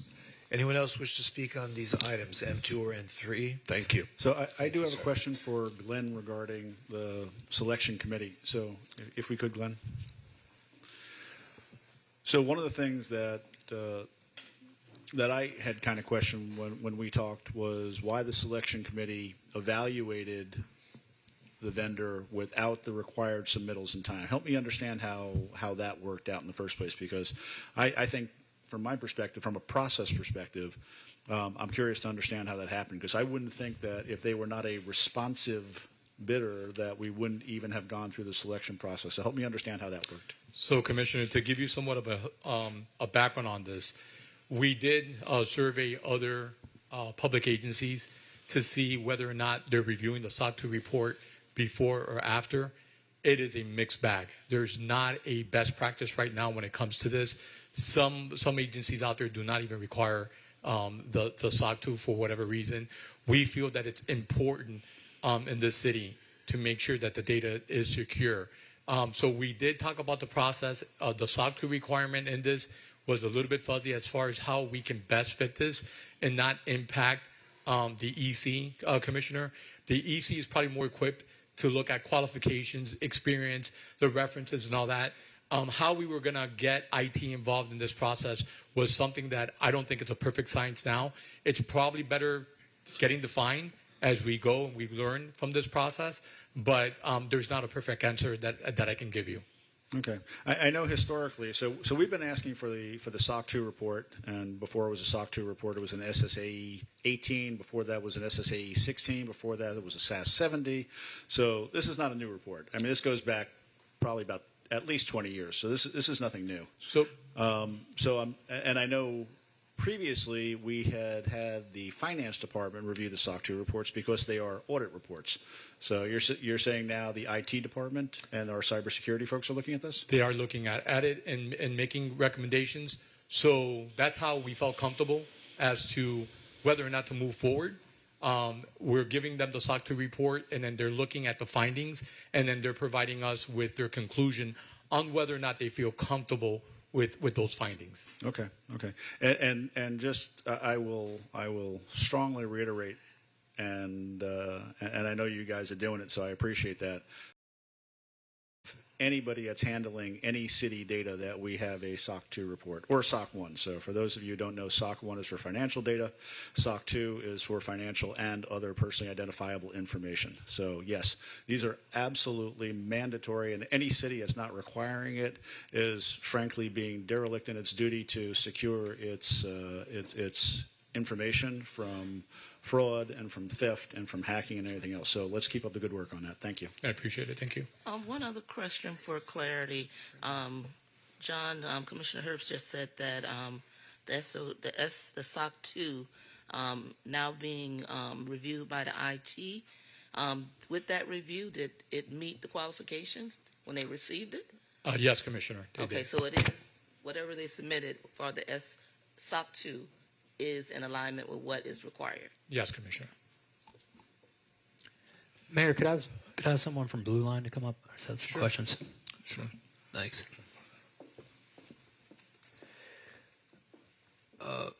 Mark, what cities or municipalities in Florida are you currently deployed? Hollywood is the nearest one to you. We started that project, I believe, in May, and we got the cameras up. We have, I think, 22 up now. They went live in September. The program has went pretty flawlessly. We were able to get the cameras up efficiently. The public information education component was done very well with the school system and the various city departments. And the program is produced an 86% reduction in speeders today versus before the program, so it is absolutely working. We also saw an excess of 60% reduction before the first citation was written, and that's because of the public information education program and how that was rolled out. So, Okay. Any other cities? we have is it Gretna or Greenwich? I'm sorry. My VP of sales here. Sure. Commissioners, Mayor, Vice Mayor. Yeah, we have Wauchula, Sneeds. How many in Wauchula live? So we have roughly seven other municipalities that we have. Holmes Beach, Sanibel Island, a couple others. Okay. How many big cities? Sorry, Mayor, go ahead. How many big cities? Hollywood's the biggest one we have. You do have. And we have other large cities in other states, such as Savannah, Georgia, Youngstown, Ohio, Shreveport, Louisiana. Greenwich, Connecticut. How many school zones would you install cameras in Fort Lauderdale? And we have actually, so there is 19 school zones that are viable for usage in Fort Lauderdale. There's roughly 16 elementary schools. We have 6 middle schools and 3 high schools, I think is the total there. So it would be 19 school zones that we would really go live with for this area based on our conclusions that we have from our speed studies. Okay. It's interesting. You're saying 19. The other group are saying 53. So interesting difference there.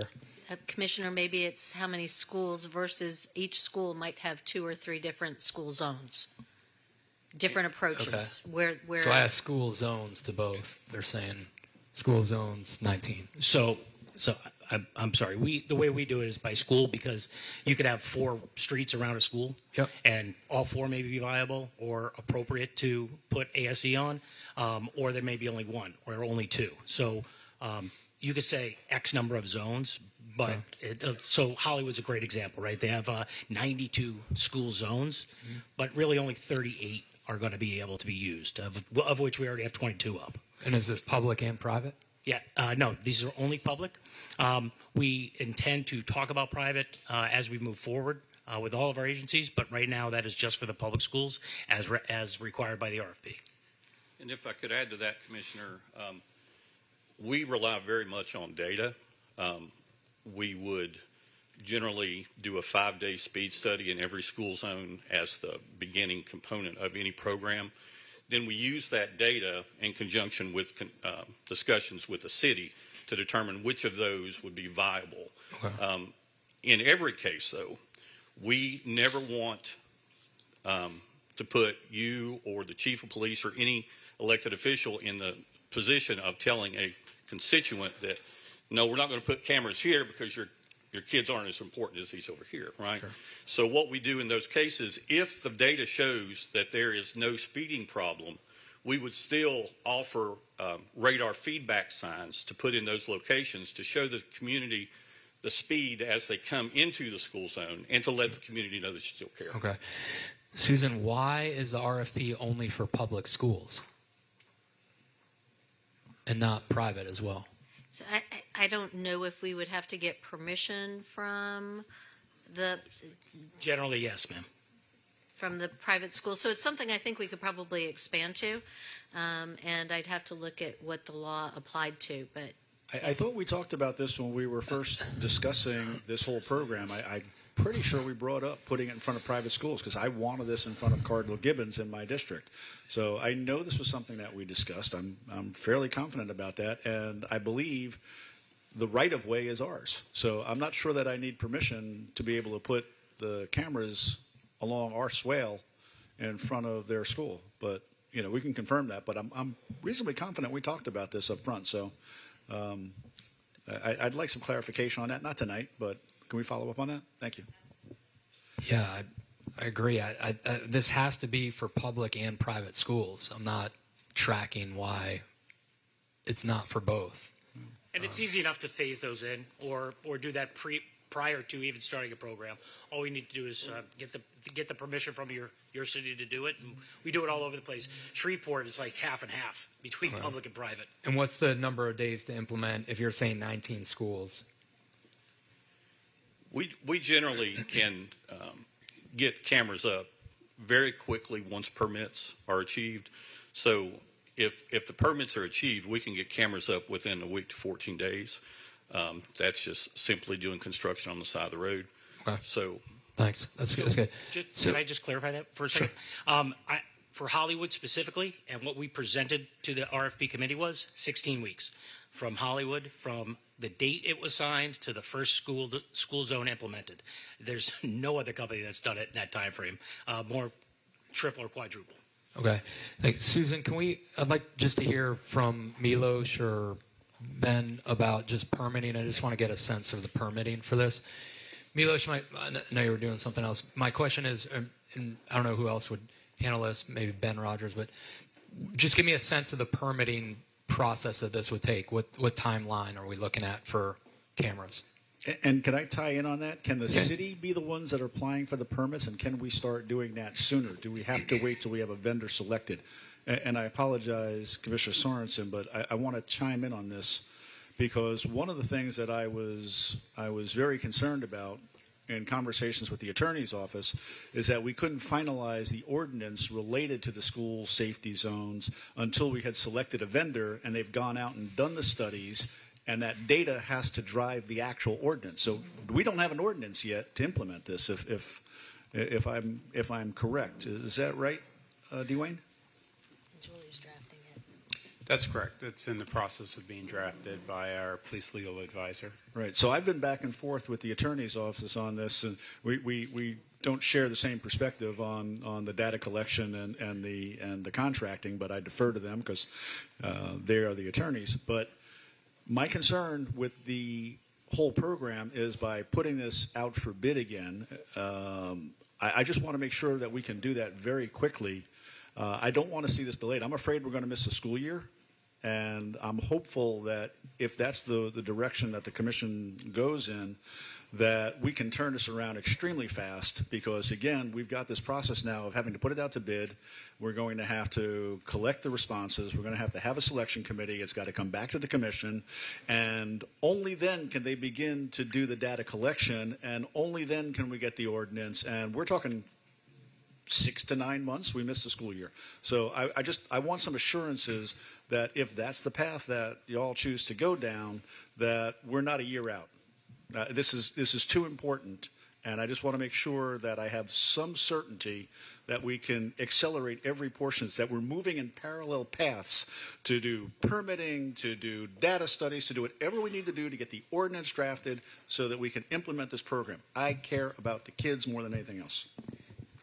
One question, piggyback. Well, hold on. Can I get my answer? Let me just get this answer, and then we'll come. You can take it over. So my question was just permitting. What's the permitting length for these cameras? So Commissioner Chris Cooper, Acting Assistant City Manager, I think they would be aligned with how we permitted the license plate reader cameras, which are also cameras that were placed in the right-of-way. I think with those we did a blanket revocable license for multiple locations, and then there's a electrical permit to tie those into the electrical system. So The process is fairly quick. The revocable license would come to commission. That's probably the most time consuming just because the lead up time and the review process associated with that. But the actual review of the permitting is fairly quick. Okay. Does the permitting depend on ownership of the road? It does. So that's a great right. point. So if Exactly. it's a Broward County roadway, we have to defer to whatever the Broward County permit process for licensing those structures in the right of way. Okay. Yeah, our process we obviously have more control over in terms of timing and process. We'd have to Great. look at the I got Broward it. County process to understand what that looks like. Great. And then, Dwayne, when's that ordinance ready? I don't know. We're currently working on it. Okay. This was but I wouldn't be able to give you a timeline. Once this is resolved, we go full speed ahead and can get it on as soon as 2 agendas. Okay, great. Commissioner Beasley Pittman, thanks. My question was, I heard that we are waiting for a study to be completed.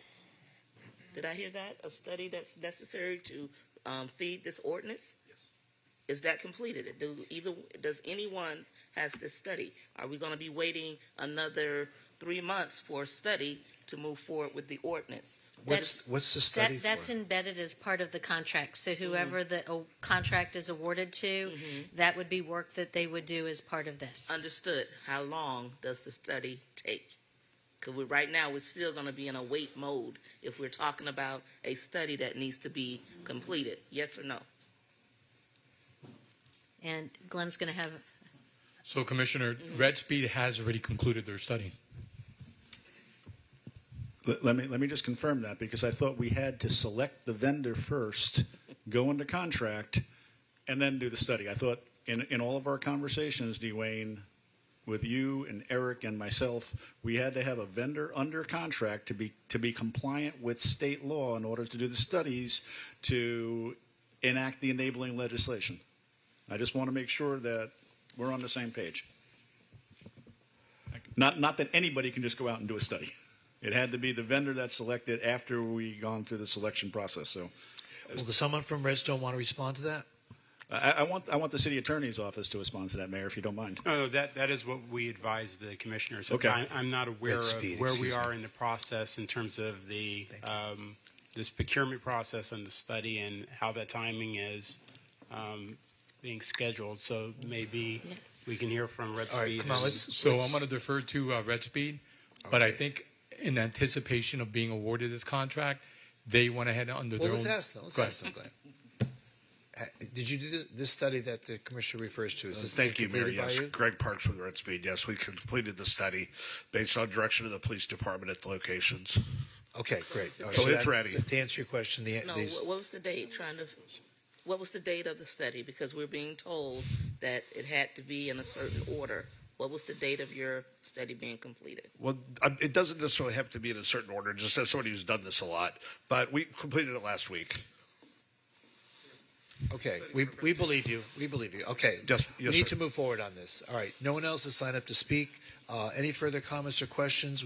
Recommendation from the commission. Yes, I still want to know from the attorney's office if those studies are acceptable to us. Are we in compliance with state law in order to draft our enabling legislation? So, Commissioner, in our discussions, you wanted to move forward with a ordinance, and what our office Right. advised Eric and myself was that the ordinance needed to have that study, and that in order to complete that study, that the city needed to procure a vendor. It's not a requirement of the law that the vendor be procured first, but that we say that the vendor itself would be the ones qualified to conduct the study, which is why we said, don't put the horse before the carriage. Right. Get a vendor on board, get the study done, and then we can complete our ordinance. And so, Do we have a vendor? We do not have technically, we don't have a vendor at this point. we do not, but apparently we have a study. Yeah, so they did that at their own peril in anticipation of being awarded a contract once we did the notice of intent to I award. get that, but every one of the vendors could have gone out and done their own study. We could have 7 studies right now, which would tell us 7 different things. So again, I don't know how you proceed with the enabling legislation based on a study done by somebody who is not yet a vendor when the vendor study is a conditioned precedent to the enabling legislation. So, correct. And part of your discussion tonight also, you're talking about the potential of putting cameras at private schools as well. And so one of the things is, and the study addresses where we place these cameras. There has to be this finding of a heightened safety risk, and that's what that study is supposed to do. So they have to go out there and do the study and determine where these cameras are going to be placed. Is that part of the enabling legislation? Yes. It is. Yes. Okay. So the reason why the enabling legislation has not been concluded is because we had not received the results of the study from the vendor, from the approved vendor. Correct. Okay. It's a little weird that that would come first before the enabling legislation, but I had that argument several times. Yeah. Okay. It's very weird, but also, Dwayne, so does this study that was conducted, does it include private schools? I don't know. We haven't seen the study. Okay. All right. Let's decide what we're going to do here tonight. Now, the vice mayor originally said that he would request that the city defer the item. Is that still your motion? Yes, and listening to all of this conversation, I firmly believe that that's what we should do. We should defer this item, and we should actually go out to rebid and make it a lot cleaner than it is. So you want to deny the appeal and go out for rebid? Well, I don't know, because there's two items that we're facing here. We're looking at two agenda items. Well, One is M2 is an appeal of the decision. So if you're going out to bid, you're going to have to address that with M3. So what I would suggest the commission do is to table this item, go to M3, and then reject the award and put it back out. So we can't table M2 and just go to M3? That's possible? Yes. Well, then that's what I would recommend. And then we would have to bring back an item at a future meeting to reject all bids. Yes, because actually, with everything that still needs to happen, when does school start? August what? Yeah, I find it hard to believe that this is going to get up and running by August whatever, in a few months. I just find it hard to believe, so I don't think we're going to really be losing much. All right, let's make a decision as what we feel is in the best interest of the city. So you're for an M2, you're asking us to table M2. Is there a second to that? Second. It's been moved and seconded. Please call the roll. Commissioner Herbst? Yes. Vice Mayor Glassman? Yes. Commissioner Beasley Pittman? Yes. Commissioner Sorensen? Yes. Mayor Trentalis? Yes, M2 has now been tabled to an indefinite time. M3, motion approving an agreement for an automated school zone system. Vice Mayor? I would actually, I'll move to deny. What was your recommendation, Dwayne? Dwayne, what was your recommendation? Do you need something in the affirmative, or can I just move to deny? You can move to deny. I move to deny M3. Okay. Is there a second to that? Second. It's been moved and seconded. Please call the roll. Commissioner Herbst? Only because I'm concerned about the delay? No. Vice Mayor Glassman? Yes. Commissioner Beasley Pittman? Yes. Commissioner Sorensen? Yes. Mayor Trentalis? Yes, and M3 is not approved. So you're going to put that out to bid now, and we're going to try to see if we can, since most people have put together their data and everything, we should have a very short timeline for that. Glenn, how long does this need to be out on the street now at this point? How quickly can we turn this around? We can be aggressive as maybe 21 days. Okay. So anything you can do to get this done as quickly as possible. Is that business days or is that calendar days? That's not funny, Mayor. That is Business not Be specific. Well, let's be specific, yes. I mean, the good thing, obviously, is everybody's prepared their bid packages. They'll probably all, now that everybody knows what everybody else's numbers are. That is the one problem with putting things back out to bid is it undercuts the inherent fairness of the process, but be that as it may, I encourage everybody, please, let's get this done as quickly as possible. Again, my only focus is on getting these cameras out there and protecting the children, like I said, and this has to include Cardinal Gibbons. I have a tremendous speeding problem on Bayview. That's why we put the roundabouts in there. That's why we've done all these improvements to the road, and I still have people thinking that Bayview is a drag strip.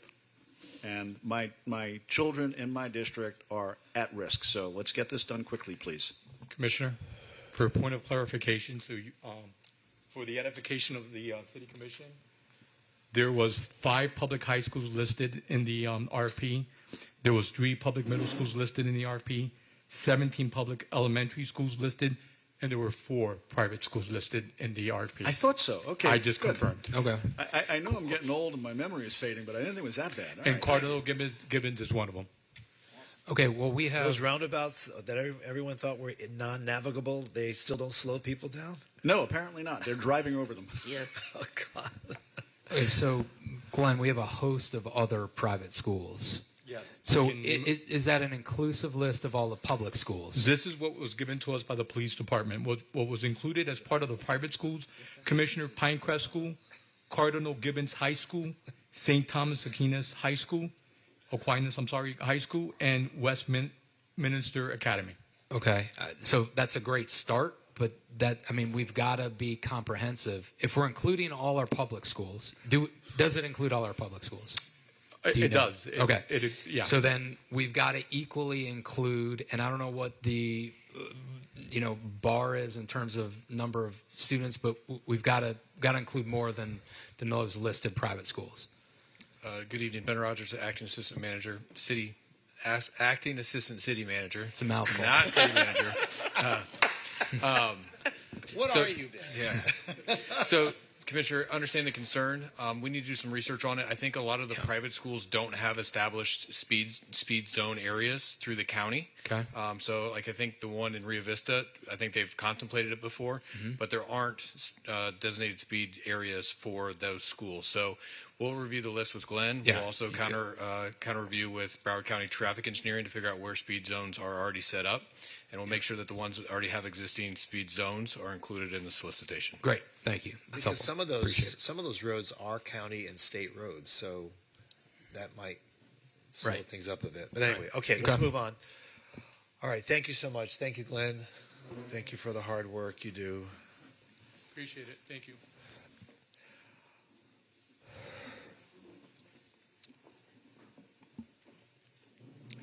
M4, this is a motion approving a piggyback agreement with Rep Services, Inc., utilizing the Clay County agreement for various equipment and amenities for parks and recreation.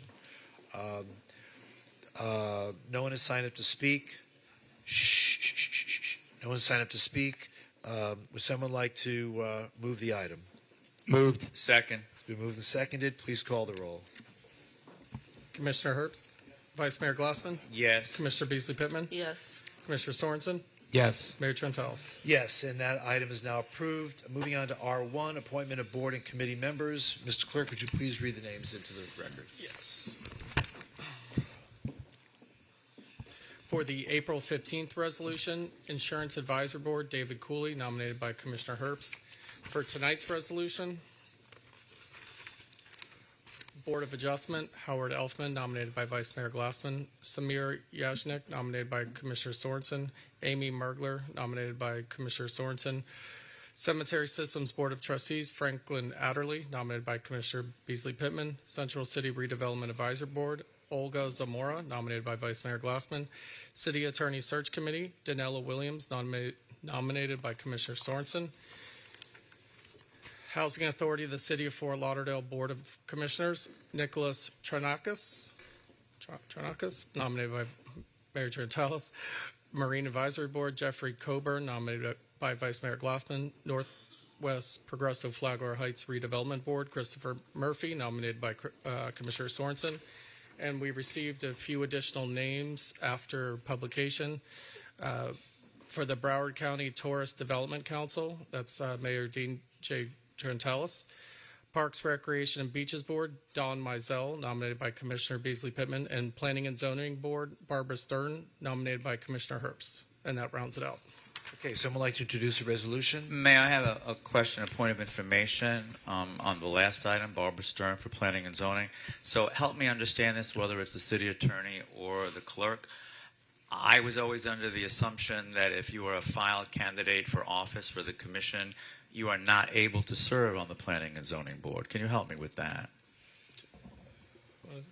Correct. So what our code provides is that a individual who is appointed to an individual who's appointed to a board or committee, when they become a candidate, they forfeit their role on that board and committee. My understanding is that in this particular case that the individual to be appointed is a candidate and that they are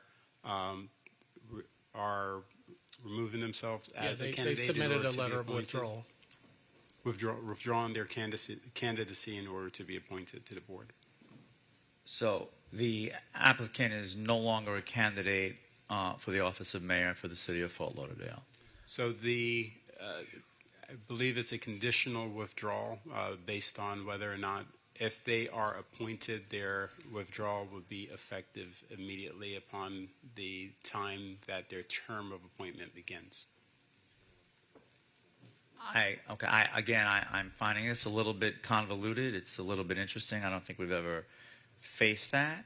But it's a little bit different than we've ever seen before. So this person, if ever was announced as a candidate for office for 2028, would just have to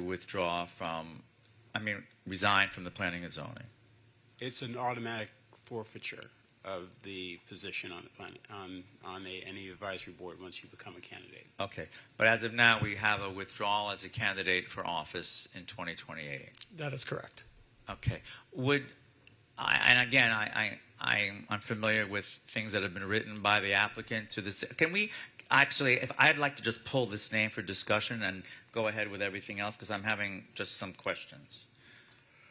Okay, so would you like to introduce a resolution? Actually, I would like to introduce the resolution as proposed. Okay, so a resolution has been introduced to approve the names that have been nominated and the ones that have been added. Correct. So it would be as amended with the 3 additional names that I read. Correct. That's correct. Okay. A resolution of the City Commission of the City of Fort Lauderdale, Florida, appointing or nominating, if applicable, board and committee members as set forth in the exhibit attached hereto and made a part hereof. Commissioner Herbst? Yes. Vice Mayor Glassman? No. Commissioner Beasley Pittman? Yes. Commissioner Sorensen? No. Mayor Trentalis? No. Would another resolution like to be introduced? I would introduce a resolution approving all of those nominees minus the planning and zoning appointment. This applicant is a lobbyist, number one, and also has been very active in lawsuits and emails against the city, and I'm just not finding it's a comfortable fit for the city's planning and zoning board, which should be above all of that. All right, so there's a resolution has been introduced to appoint all the named individuals except Barbara Stern for planning and zoning. Please call the roll. A resolution of the city, so this is as amended, a resolution of the City Commission of the City of Fort Lauderdale, Florida, appointing or nominating, if applicable, board and committee members as set forth in the exhibit attached hereto and made a part hereof. Commissioner Herbst? Yes. Vice Mayor Glassman? Can you just clarify the vote, the yes or no vote on this? I'm sorry. Yes means to appoint all Yes means that we're approving all the named individuals except Barbara Stern as planning and zoning. So just removing that. A yes vote removes the planning and zoning nomination. We're just taking it off the nomination. That's yes. what you introduced. Okay. Yes. Commissioner Beasley Pittman? Yes. Commissioner Sorensen? Yes. Mayor Trentalis? Yes. So now, anyone else? So, Commissioner, Vice Mayor, what do you want to say? There's a reason why you pulled her name? Well, I think I've explained that. I just don't think that this is an appropriate appointment for the Planning and Zoning Board. I would like to see proof, number one, of the resignation as a candidate, the withdrawal as a candidate. And again, only because of everything I've read over the last several years. This is a person, there's nothing wrong with being a lobbyist, but we've already expressed how we feel about that when it comes to boards like the Planning and Zoning Board. We've expressed that very clearly, and we're still waiting for that ordinance. But then, again, because of all of the actions and the emails and threats against the city, I don't find this a good fit for the city's Planning and Zoning Board. So I'm going to recommend that we deny that appointment. May I ask a question of Ms. Stern? Ms. Stern, are you a registered lobbyist? No. Could you come to the podium, please? She signed up to speak, so I was just about to call her.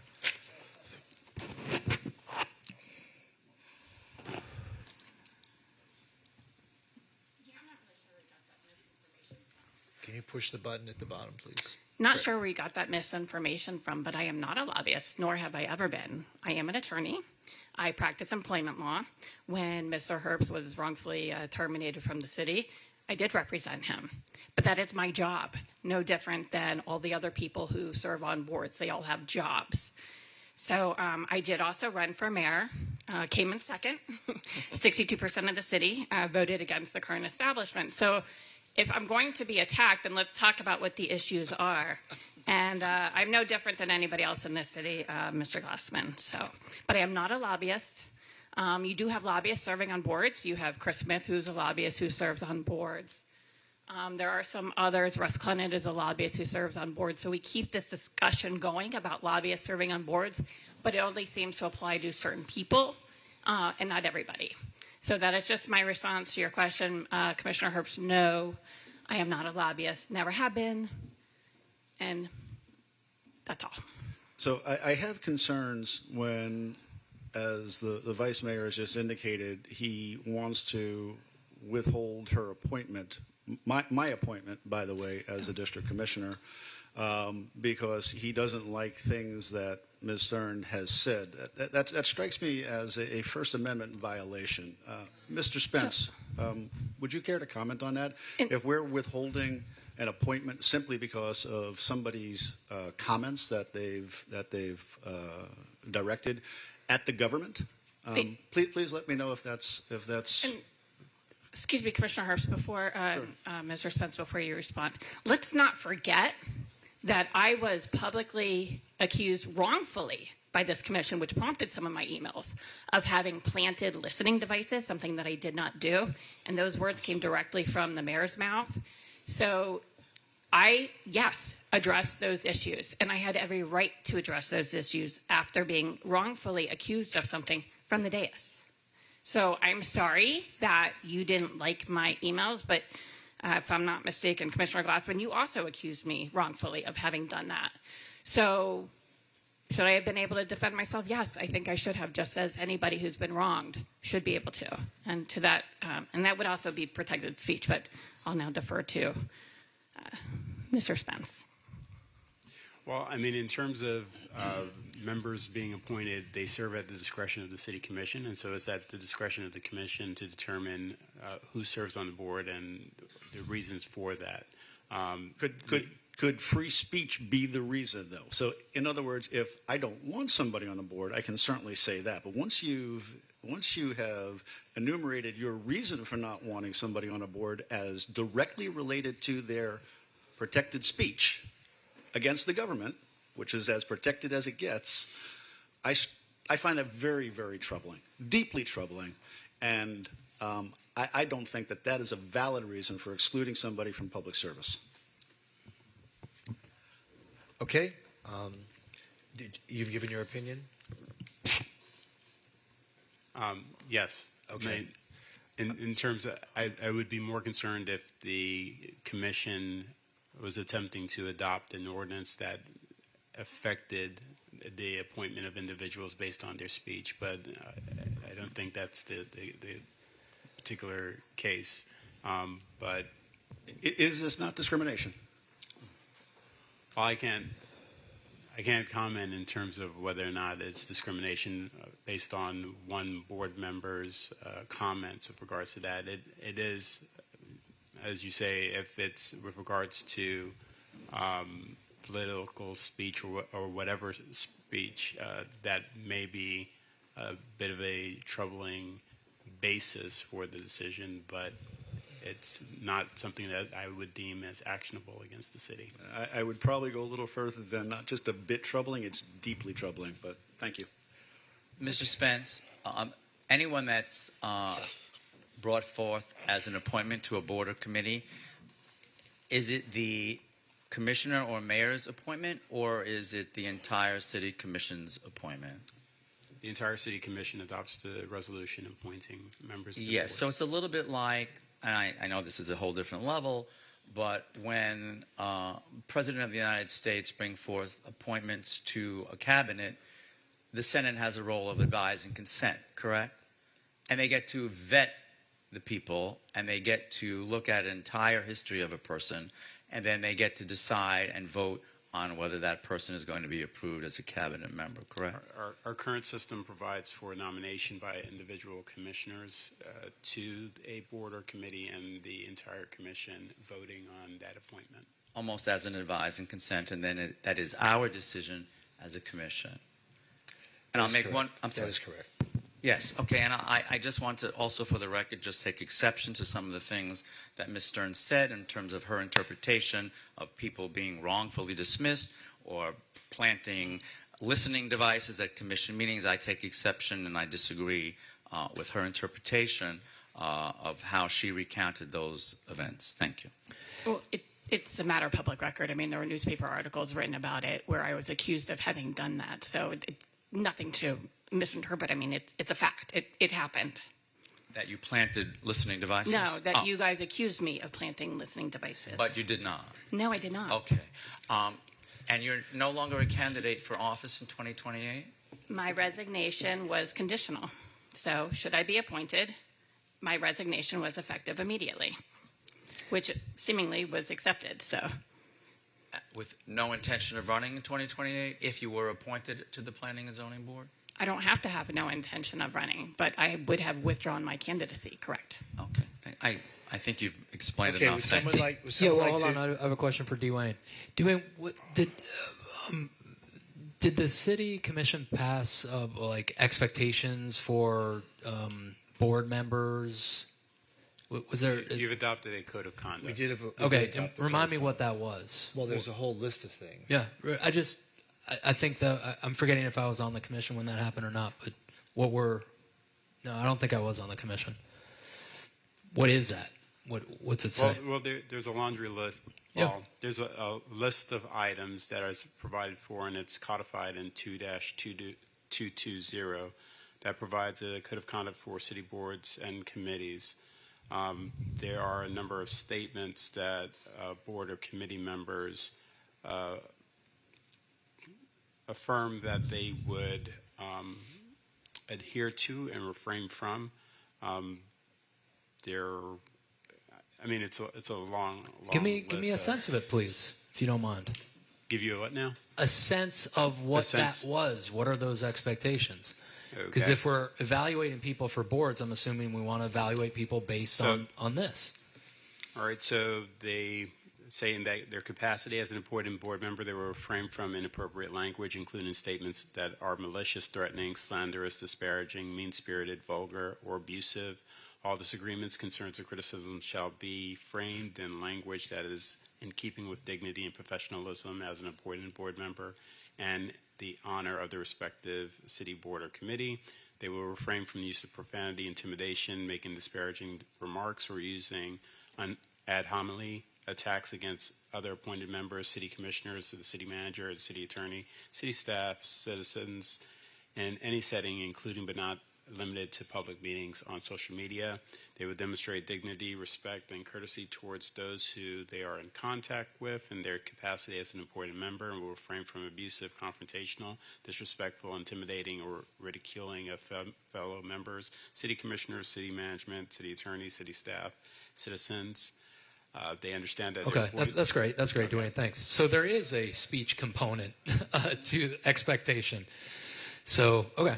Thank you, Dwayne. Appreciate it. That applies to people once they become members of the board. It doesn't apply to their prior lives, as evidenced by the fact there's many people who have said things that currently serve on boards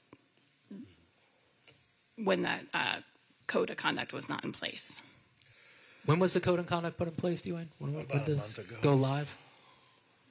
This was adopted September of 2024. Okay, great. Thank you. After the whole F-bomb incident. Okay, is anyone looking to introduce a resolution at this point? Yes, I'd like to introduce a resolution appointing Barbara Stern to the Planning and Zoning Board. Okay. Any other comments or questions? No one else has signed up to speak? Okay, please call the roll. A resolution of the City Commission of the City of Fort Lauderdale, Florida, appointing or nominating, if applicable, board and committee members as set forth in the exhibit attached hereto and made a part hereof. And this is in reference to Barbara Stern to Planning and Zoning. Commissioner Herbst? Yes. Vice Mayor Glassman? No. Commissioner Beasley Pittman? Yes. Commissioner Sorensen? No. Mayor Trentalis? No. So that appointment is not made. Moving on to R2. No, I'm going to make a statement now, Mayor. go ahead. So, I'm seeing a very disturbing trend taking place amongst my colleagues. We've apparently thrown out any respect for what district commissioners want to do. So we rejected Pam's appointee at a previous meeting. We're rejecting my appointee. I've had Commissioner Sorensen call up items in my district. So apparently district commissioners no longer matter. So That's I'm not glad that we've correct, established that. Commissioner. And I'm glad we've established this new precedent of how we're going to behave as a body. Collegiality no longer exists. So thank you very much. I look forward to the next couple of years. It's going to be a hell of a ride. Commissioner Herbst, which item did I call up? You called up the water side. It's actually incorrect. I withdrew that one. I know, but you made the call up in the first place, which is why I didn't bother calling it up, because apparently you felt it appropriate to insert yourself into projects in my district. So don't be surprised when I do that in your district. Okay. Thank you very much. Which item did you say you called up? The water side, which I called up, and then I found out Commissioner Herbst was not going to be at the meeting, so I withdrew my call. But I called it. But yeah. Okay. Mayor, I understand you calling it up because obviously you represent people citywide, and I think that's appropriate, but I did not think it was appropriate for Commissioner Sorensen to insert himself into my district. I would not do that in your district, but apparently all bets are off. So I withdrew the call up. You withdrew it because I wasn't going to be here. You had no business doing it in the first place. Okay. Thank you very much, Commissioner. Dwayne, can any commissioner call up any item that comes before the city commission? Yes. Okay, so it doesn't have to be in your district. And I've heard you defend your district on multiple occasions. I'm talking to Vice Dwayne Mayor. Spence. I'm talking to, excuse me, I have the floor, and I'm talking to the interim city attorney. I'm not talking to you. I thought he'd answered your question. No, I'm he didn't. sorry. I'm still talking to him. So, I'm sorry, could you repeat that? Any city commissioner or mayor can call up anything in the city. We actually work on behalf of the entire city, don't we? Well, that's a rhetorical question. Yes. So why don't we move on? think that's right. Thank you. Okay. Moving on to R2. Be prepared. It's a resolution delegating authority to the city manager to submit a grant application to the Florida Inland Navigation District regarding waterway assistance program for the International Swimming Hall of Fame Seawall replacement. So this is money that's coming from the Florida Inland Navigation District. Does anyone have any questions? No one has signed up to speak. Please call the roll. Oh, wait. Someone would like to introduce the resolution. Someone would like to introduce. It's been introduced. Please call the roll. A resolution of the City Commission of the City of Fort Lauderdale, Florida, authorizing the city manager to submit a grant application in the amount of $8,041,538 to the Florida Inland Navigation District for seawall improvements for the International Swimming Hall of Fame Peninsula located at 501 Seabreeze Boulevard, Fort Lauderdale, Florida, subject to conditions, and delegating authority to the city manager to execute any and all documents necessary or incidental to the grant application, providing for an effective date. Commissioner Herbst? Vice Mayor Glassman? I have a question, Susan, and hold on one second. I apologize. This is R2 regarding R2. the seawall by the ice shelf. Okay, so if we do not get the $8 million grant, what is Plan B? Who is responsible for taking care of the seawall? Oh, it would be the project company, the Hall of Fame partners. If we do receive the grant, it will bring down the cost of the project and ultimately the lease payment that we would make under the agreement. Okay, thank you very much. I just wanted to make sure that was clear to folks who came up at my pre-agenda meeting last evening. Thank you. Yes, David. Commissioner Beasley Pittman? Yes. Commissioner Sorensen? Yes. Mayor Trentalis? Yes, and R2 is now approved. R3, a resolution delegating authority to the city manager to submit a grant for the Florida Inland Navigation District. This is regarding the public dock and promenade design. No one has signed up to speak. Anyone wishing to speak? All right, no one. Please call the roll. Oh, someone would like to introduce the resolution. Introduced. Resolution's been introduced. Please call the roll. A resolution of the City Commission of the City of Fort Lauderdale, Florida, authorizing the city manager to submit a grant application in the amount of $500,000 to the Florida Inland Navigation District for the public dock and promenade design for the International Swimming Hall of Fame Peninsula located at 501 Seabreeze Boulevard, Fort Lauderdale, Florida, subject to conditions and delegating authority to the city manager to execute any and all documents necessary or incidental to the grant application and providing for an effective date. Commissioner Herbst? Yes. Vice Mayor Glassman? Yes. Commissioner Beasley Pittman? Yes. Commissioner Sorensen? Yes. Mayor Trentalis? Yes, and R3 is now approved. Public hearings. This is PH1, a resolution authorizing the transfer of 2 city-owned properties located at 9 Southwest 6th Avenue and 15 Southwest 6th Avenue, along with the city's interest in the vacated alley, to the Performing Arts Center Authority, and authorizing the city manager to execute the conveyance instruments. No one has signed up to speak. Do I have to close public hearing, Dwayne? Yes, sir. Okay. Would someone please move to close public hearing? Moved. Do I hear a second? Second. Been moved and seconded. Please call the roll. This is to close public hearing. Commissioner Herbst? Yes. Vice Mayor Glassman? Yes. Commissioner Beasley Pittman? Yes. Commissioner Sorensen? Yes. Mayor Trentalis? Yes, and public hearing on PH1 is now closed. Would someone like to introduce the resolution? Introduced. Resolution's been introduced. Please call the roll.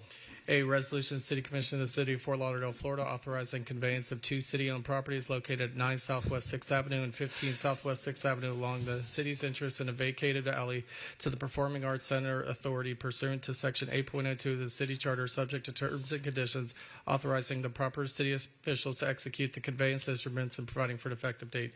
Commissioner Herbst? Yes. Vice Mayor Glassman? Yes. Commissioner Beasley Pittman? Yes. Commissioner Sorensen? Yes. Mayor Trentalis? Yes, and PH1 is now approved. PH2, public hearing, quasi-judicial resolution approving the we're going through this again. Approving the designation of a historic landmark of the property commonly known as the Frank Croissant House. Anyone wishing to speak must be sworn in. The Commission will announce any site visits, communications, or expert opinions received and make them a part of the record. Commissioner Herbst, do you have any additional disclosures of Commissioner Beasley Pittman? No additional.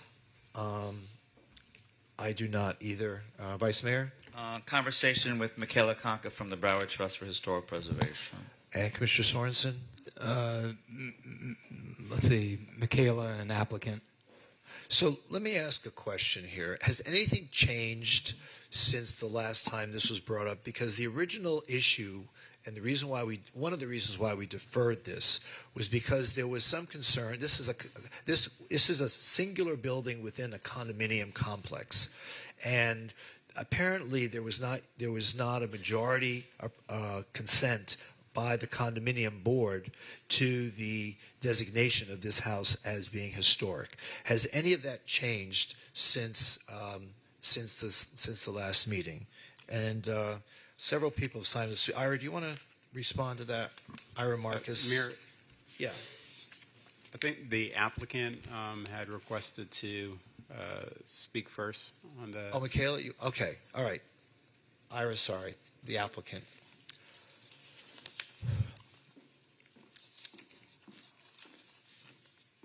Has anything changed since the last meeting, Michaela? The only thing that's changed, Mayor, is we now are in complete understanding of the HOA guidelines and the ownership of the property. Well, that I know. Okay. So is this an adverse designation? Has the majority ownership of the condominium association signed on to have this building considered historic within its property rights? No, they have not. It has not. So this is an adverse designation. Okay. Well, I would like to say that it is not an adverse designation. Okay, tell me why it's and not. The reason I would like to state that is because if the commissioners recall, we had a similar situation a few years back with the castle in Tarpon River, and the final decision from the commission was to designate the castle and the land in which it sits. And I believe, in this case, the Frank Croissant House is eligible for historic designation based on the structure itself and the dirt in which it sits, which would eliminate the issues that we're confronted with here in ownership. Yeah, but as I recall, because I sat in on that meeting with the castle, the property owner, did he not eventually agree to it? He did. The owner of the castle, did he not eventually agree to that? Once he heard that the castle was going to be designated based on the dirt in which it sat, only the land underneath it, that was the only reason he agreed to it. Otherwise, he was continuing to argue against it. We had made that application based on the entire parcel, Mayor. Right. And when it finally came down to the decision, do we walk away from the designation or do we find a way to resolve it? And the resolution was to designate the castle and only the dirt on which it sits. And that's what I'm suggesting take place with the Frank Croissant House tonight. Can we designate the dirt? The Frank Croissant House and the dirt in which it sits. Okay. So I'm confused. Yeah. You can designate one without the other? You can just designate Yes, you dirt? can. You need to come to my district because I got a lot of dirt you can designate. Seriously, I'm not trying to be funny. Is there a structure sitting on the dirt? No. That's the difference. But that's what we just said. What would be the difference? She's being facetious about the dirt. When you designate the foundation, the underlying land, you automatically designate the building. Okay, because we had so many structures that were demolitioned for lack of whatever reason. Yeah. And the property still has that history to the community. Right. So that's why I'm asking the question. Yeah. But it's been clarified. Yeah. Thank you. Yeah. I would agree with you, Commissioner, with regards to that. But that would take a new ordinance. Is there anything else you'd like to add to your comments? No, I think that Okay. Ira should have an opportunity to probably say something. So, Michaela, I just want to understand something. So, what you're asking for is now not what the original application has in it, but you're only narrowing it down to now just the structure? Just the structure. Just the structure. And how many parties own just the structure? 3. It's 1313 One South. party, it's an entity, the corporation. Could you- So there are 3 parties who are part of the condominium, and then one of the parties is a corporation, of which there are how many members? No, 3. 3. So there are three members of the corporation. That is one entity within the condominium. Yeah, for the record, the entity that owns the building that is at issue, that is the historic structure, is 1313 South Andrews Corp. Right. And as the majority of 1313 South Andrews Corp. Agreed to the designation. I can only represent to you that I'm here. My 2 partners are not here. One of them has abstained, and one of them has objected. In all So candor. it's a stalemate. Well, it's not. Well, one yes, one no, and one doesn't vote. Yeah, it's not really a stalemate. But I'll let you finish with her. Well, and I then mean, look, did you have a majority approve it? In the corporate minutes, does it show that the majority has approved the designation of the historic status? The answer is obviously no. Okay, that's important. I'm just trying to get to the facts. Okay. Okay, and so of the condominium members, okay, I think there are 3 members. Yes. Okay, has the majority voted to approve the designation? They're here to tell you. The answer is no. No. Okay. And I would tell you that that's irrelevant. Okay, I understand. I understand. I'm just trying to see if there's any positive approval on the side of the ownership group to allow this to be designated. So if the City Commission approves the historic designation tonight, it's against the interests of the condominium and against the interests of the corporation, which is a member of the condominium. Am I understanding all of that correctly? No. Okay, tell me no. Tell me why. Well, very simply, unless I'm under a gross misunderstanding about why the city passed the historic designation ordinance to begin with, then I'll just leave, because it is my understanding, and someone correct me if I'm wrong, is that if the Broward Trust for Historic Preservation has the authority or the power to go around the city and designate particular structures that it feels qualifies under your ordinance. And since the city has an ordinance in place, and let's assume for the purposes of this discussion that this application comes before this commission with the perimeter of a presumption of designation based upon the hearing before the Broward Preservation Board. Remember, they reviewed it. There was a public hearing. There was opportunity to present opposition. They reviewed the criteria that's in your ULDR 47.24.11C.7. And I would remind you exactly of what the ordinance is that is the issue before you. Wait, Ira, I'm not disagreeing with you that the Broward Trust for Historic Preservation has the right to make this application. There's no doubt about that. I'm just trying to figure out if there's owner buy-in to it. And so far, I've not seen owner buy-in. It doesn't mean that the city can't still designate it historic. We've done that before. Right. Okay? So, but I'm just trying to see if there is owner consent to it. And so far, I've not seen owner consent. Doesn't mean we're going to deny the designation. I just want to see where the parties stand on this position. That's all.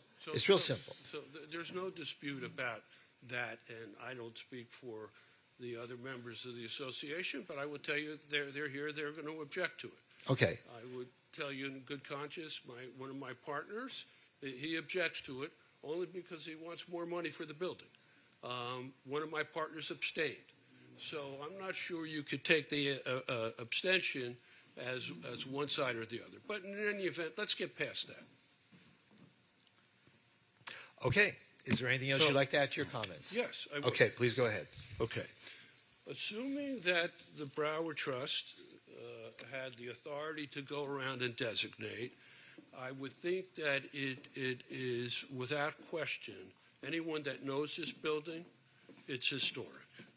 And if you refer to your ordinance that I think governs what you do here tonight, it specifically says that any specific building, site, structure, or group of buildings that has significant architectural or aesthetic significance, and it has the following attributes.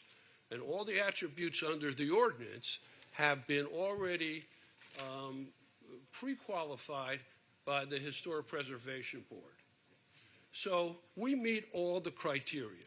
So the issue for the commission tonight is whether it wants to adhere to the policy of the city that not only has adopted an ordinance, but it has adopted other amendments to incentivize the preservation of historical structures. Since there's no debate about whether or not this is a historical structure, then the issue is greater than the objection on behalf of the condominium board, who only objects on the basis of the fact that, oh, my building may be less money. Worth less money. I would suggest to you that that is not a legitimate criteria for this commission to consider.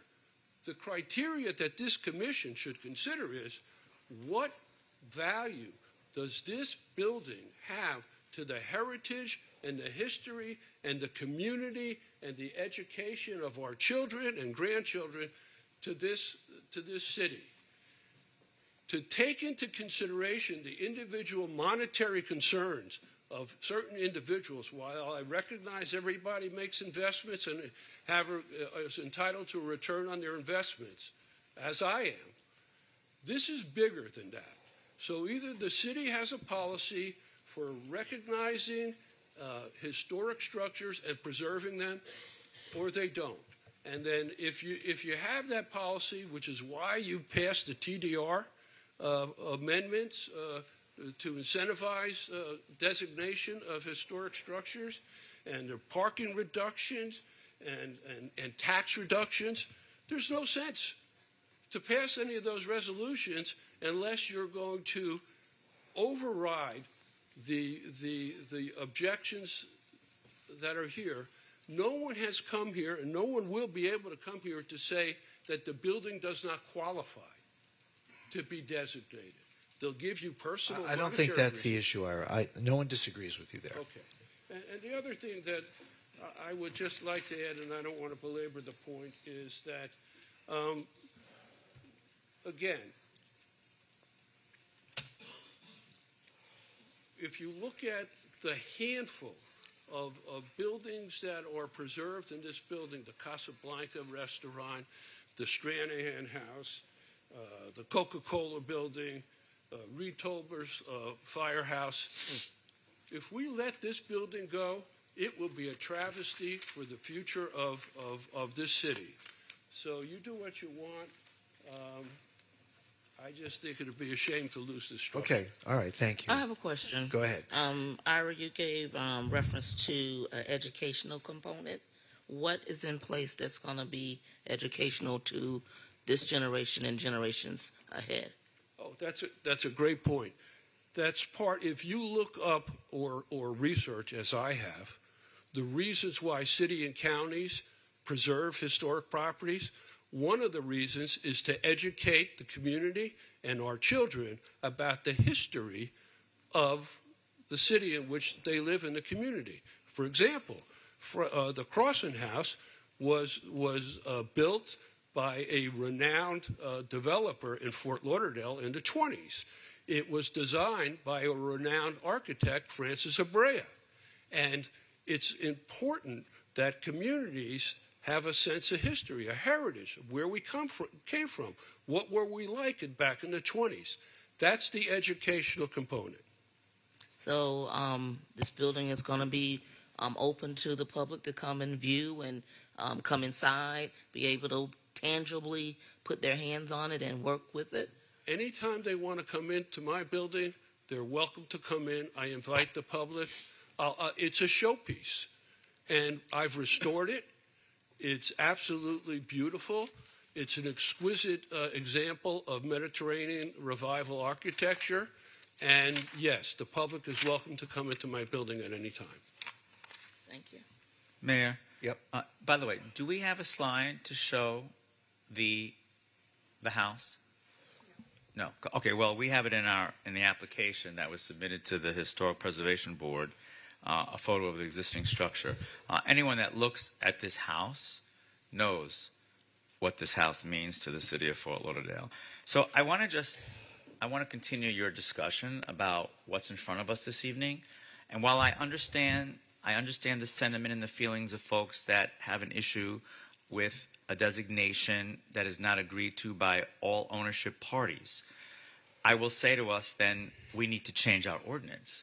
We have a unified land development regulation that does not talk about that. So if we are really, and I hear so much about process all the time, so if we're going to really talk about process, then let's talk about process with regards to historic designation. Let's talk about process with regards to what our responsibility is as a certified local government, a federal program that carries down through the state of Florida and then to us. We signed on and we have a responsibility to adhere to that process. So our unified, our ULDR and our historic preservation element talk very specifically about what's before us and what that process is. So when this application came before the Historic Preservation Board, it was brought forth by the Broward Trust for Historic Preservation, which is totally kosher when it comes to our ordinance. Is it not, Mr. Spence? That's correct. One of the entities that can bring a recommendation for a historic designation is a nonprofit that focuses on historic preservation. Right. So, and there are not that many, okay, just so you know. I could maybe think of the Broward County Historic Preservation Board. I can think of the Broward Trust for Historic Preservation, perhaps even History Fort Lauderdale. I can't think of really many more that could actually say, hey, City of Fort Lauderdale, look at this structure. We should really talk about. Can't our city do it? Yes, and the city. Right. And the city. The city can bring forth the application. The Historic Preservation Board can bring forth the application. But here, the Broward Trust, with this particular owner, said yes. So the only thing really before the Historic Preservation Board and before us is, does it meet the criteria for historic designation?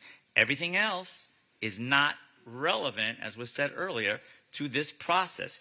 If you want it to be relevant to this process, then we need to get to work on the ordinance. But if we don't, then we are totally breaking with the process. So when this came before the Historic Preservation Board, several criteria were identified as why this is a historic structure. One. Wait, Vice Mayor. I don't think anyone disputes that it complies with and qualifies to be a historic structure. That is not the issue. We all agree. What's the issue? The issue is whether or not we want to apply the designation to a property where not all the owners are in favor. Where is that in the ULDR? I'm not saying it's in the ULDR. I'm just saying it's an issue. There are property rights issues. People are concerned about the city coming in, swooping down, and designating something historic, and they don't have the permission. I understand, of the but the Supreme Court of the United States has weighed in on those property rights issues that you're talking about. I'm just saying, no, Mayor, please, let me, I have the floor. I have the floor, Mayor. Wait a minute. We can go on all night about this. The historic nature of this is not questioned. Okay, we all agree that it qualifies as a historic structure. So you don't have to go into all that. Fine. So then you are prepared to violate our ULDR. You are prepared to go against. No, I'm not very prepared serious. to do anything. I haven't even given an opinion yet. I understand accuse what me, Vice Mayor. I am accusing you. Mayor and Vice Mayor, if I may, just to kind of will you help us out here? So we are in a quasi-judicial hearing process at the moment. So it is a hearing in which you need to consider the criteria that's outlined in the ULDR and determine whether or not the structure meets that criteria. And the reason why I'm stressing this is that it is appealable and will be placed on the record in terms of whether or not it meets the criteria or not becomes a record of that meeting. So, yes. So does the interest of the property owner... Mayor, step back from your microphone. You're Does swallowing the interest of the property owner weigh in on whether or not the city has the authority to designate this as historic? Our ordinance or the ULDR does not place as part of the criteria the interest of the property owner. That's all we needed to know. So right now, all we're trying to determine is whether or not under the ULDR it meets the qualifications of being historically, gets a historic status. That's correct. Okay. Yes, and that was the charge of the Historic Preservation Board, and only one person voted no when this came before Historic Preservation. And I agree with our interim city attorney. That is our only charge.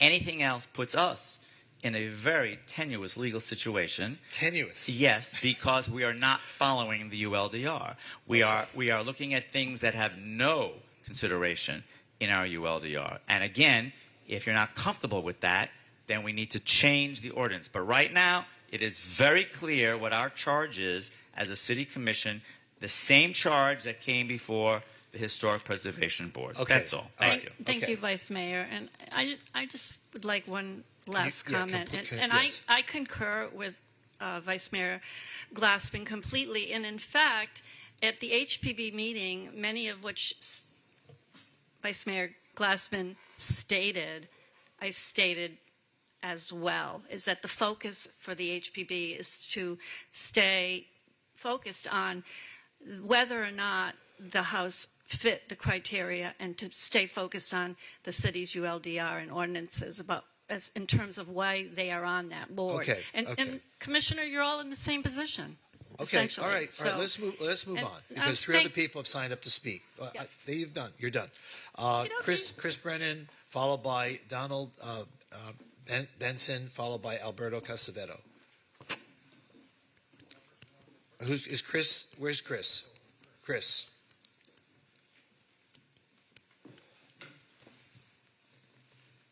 Good evening, everyone.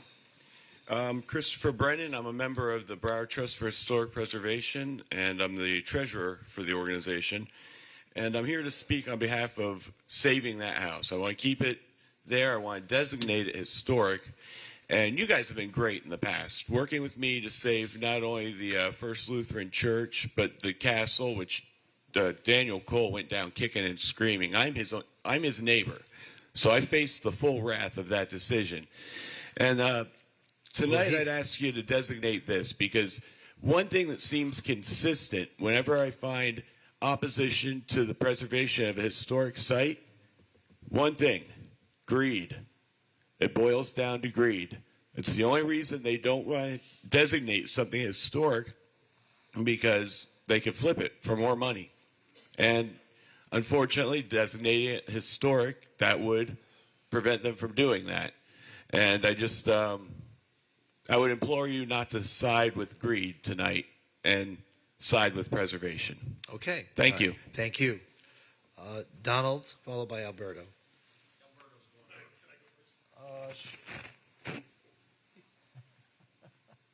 Good evening. Alberto Casaretto. I'm representing Alira Ltd., one of the condo association members.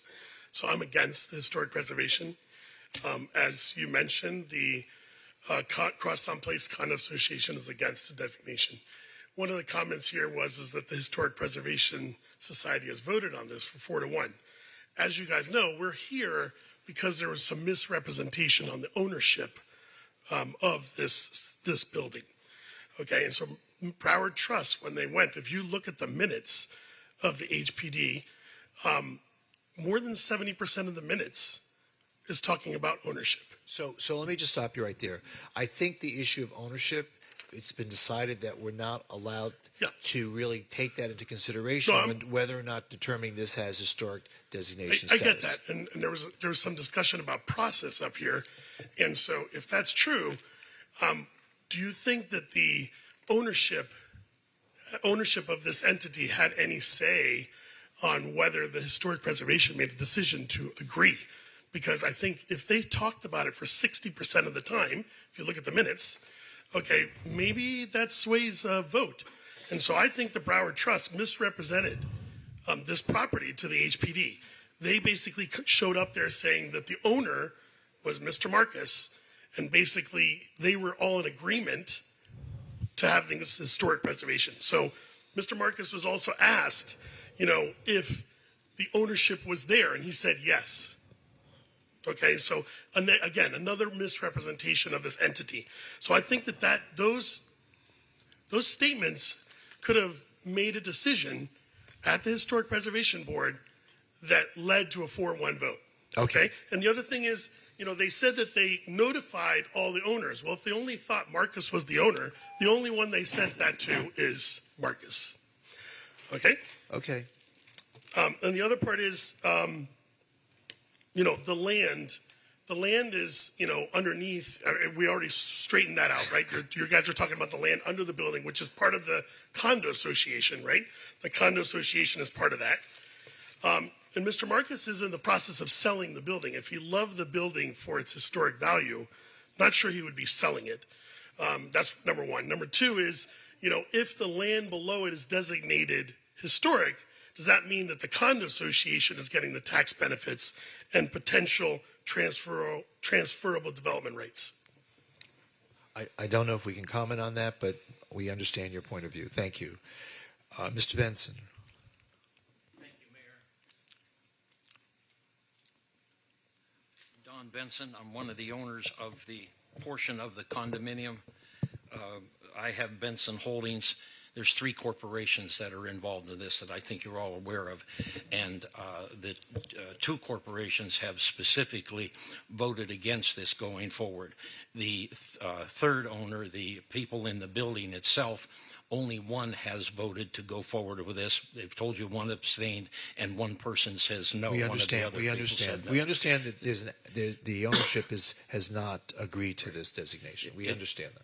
Thank you. It's my contention that making this the type of building that you want to do, it destroys the character of our condominium as to what can be done with it in the future.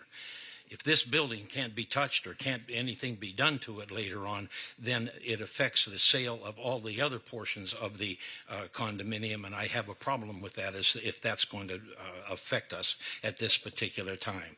As to this building being designated, I also have some issues that I went and did some research as to the individual involved. He apparently, and there's a history on him called Jane's History, and she goes through how this individual had been sued and had not made his payments with the different people that he was doing work for. I also Who are we talking about? Who are we talking about? Mr. Croissant, Frank Croissant, the gentleman who owned the building.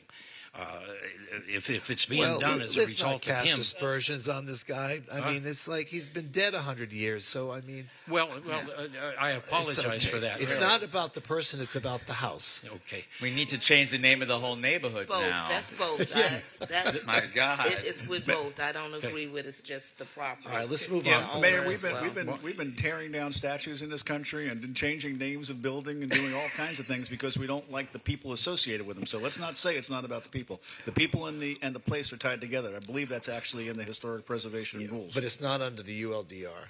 So please proceed. Thank you. The other aspect that I found is a Sun Sentinel news article on him that he was held as a member of a lottery ring and was arrested in the past.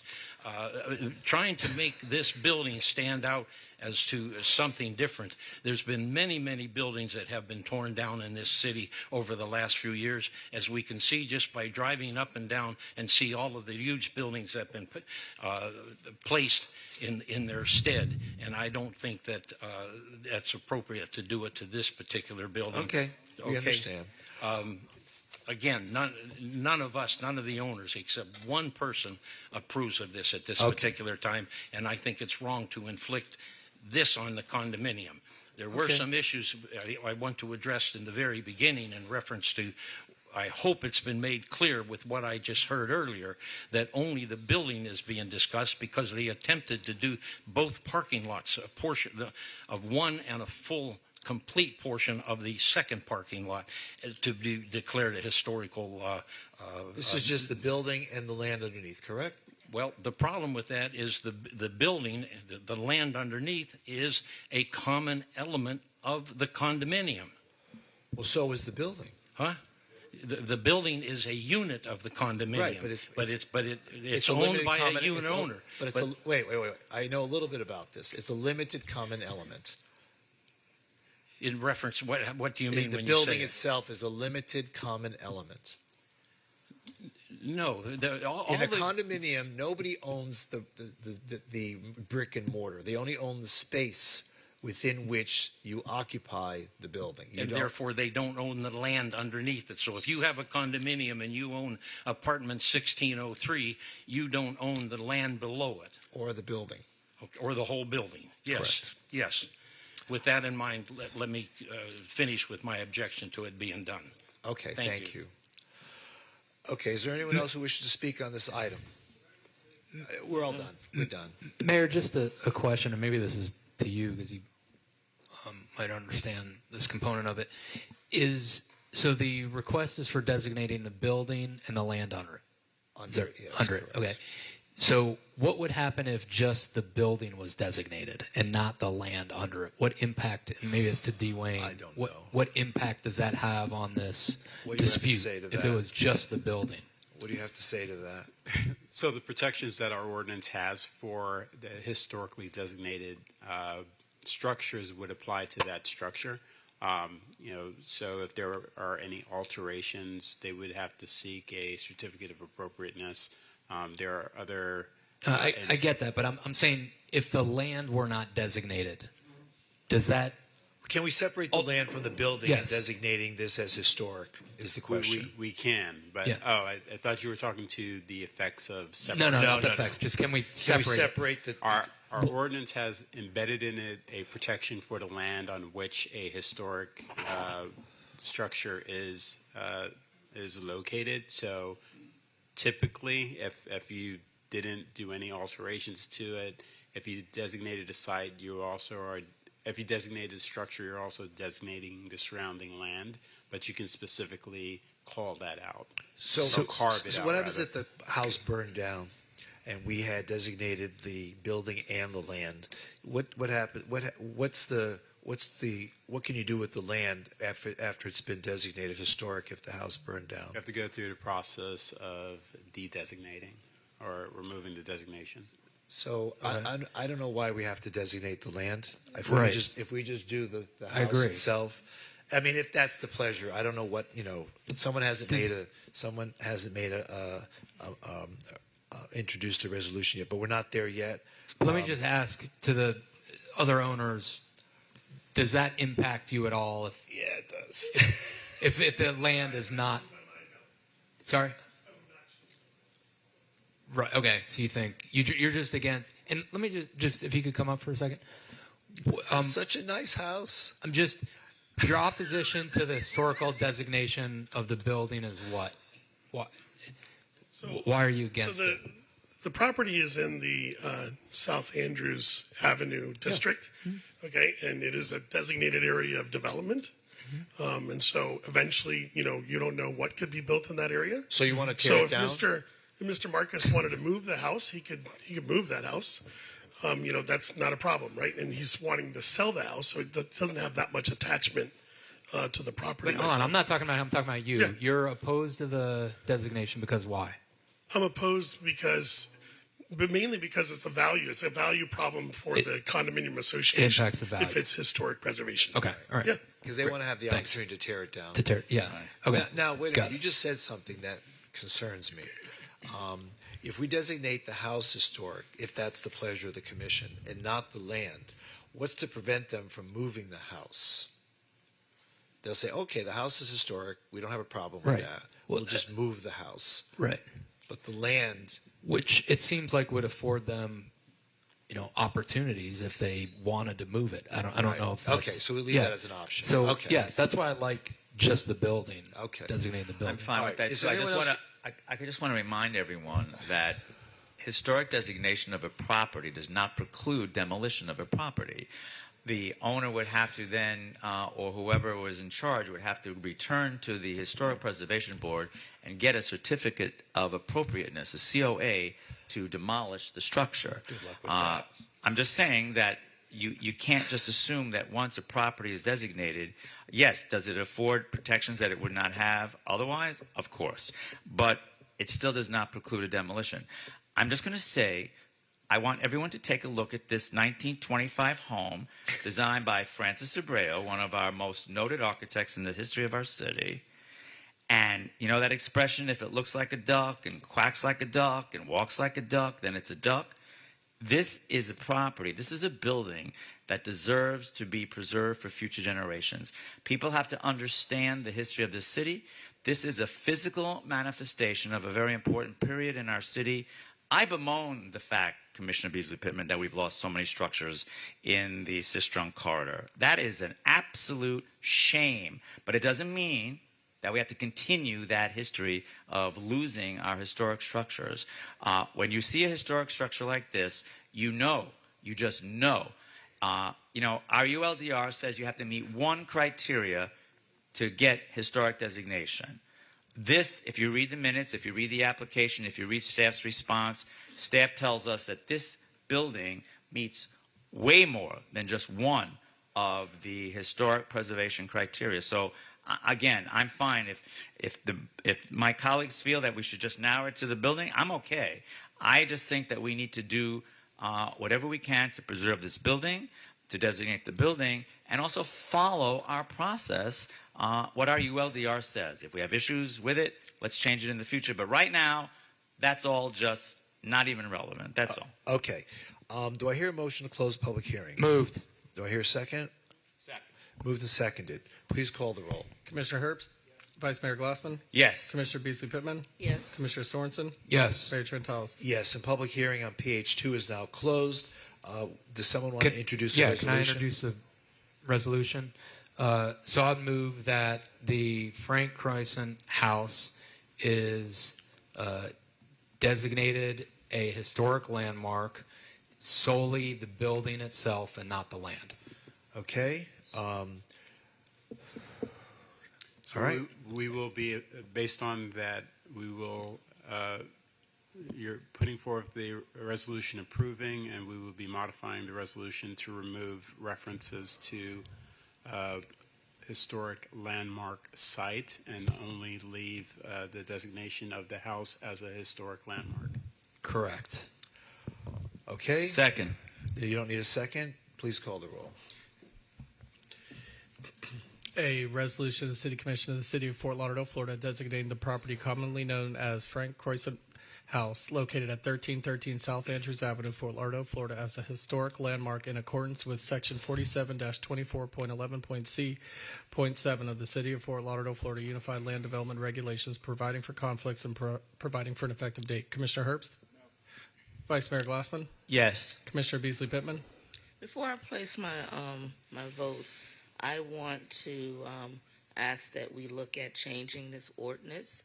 I believe that the property owner needs to be more involved in this process. From our conversation on the February 18th, the authority that's given to Broward Trust, the other Broward entity, and History Fort Lauderdale, in my opinion, is overreach. And I believe that we need to look at that to give the property owner more opportunity to be a part of the process. With that, I am voting no. Commissioner Sorensen? Yes. Mayor Trentalis? Yes. And it is now designated historic.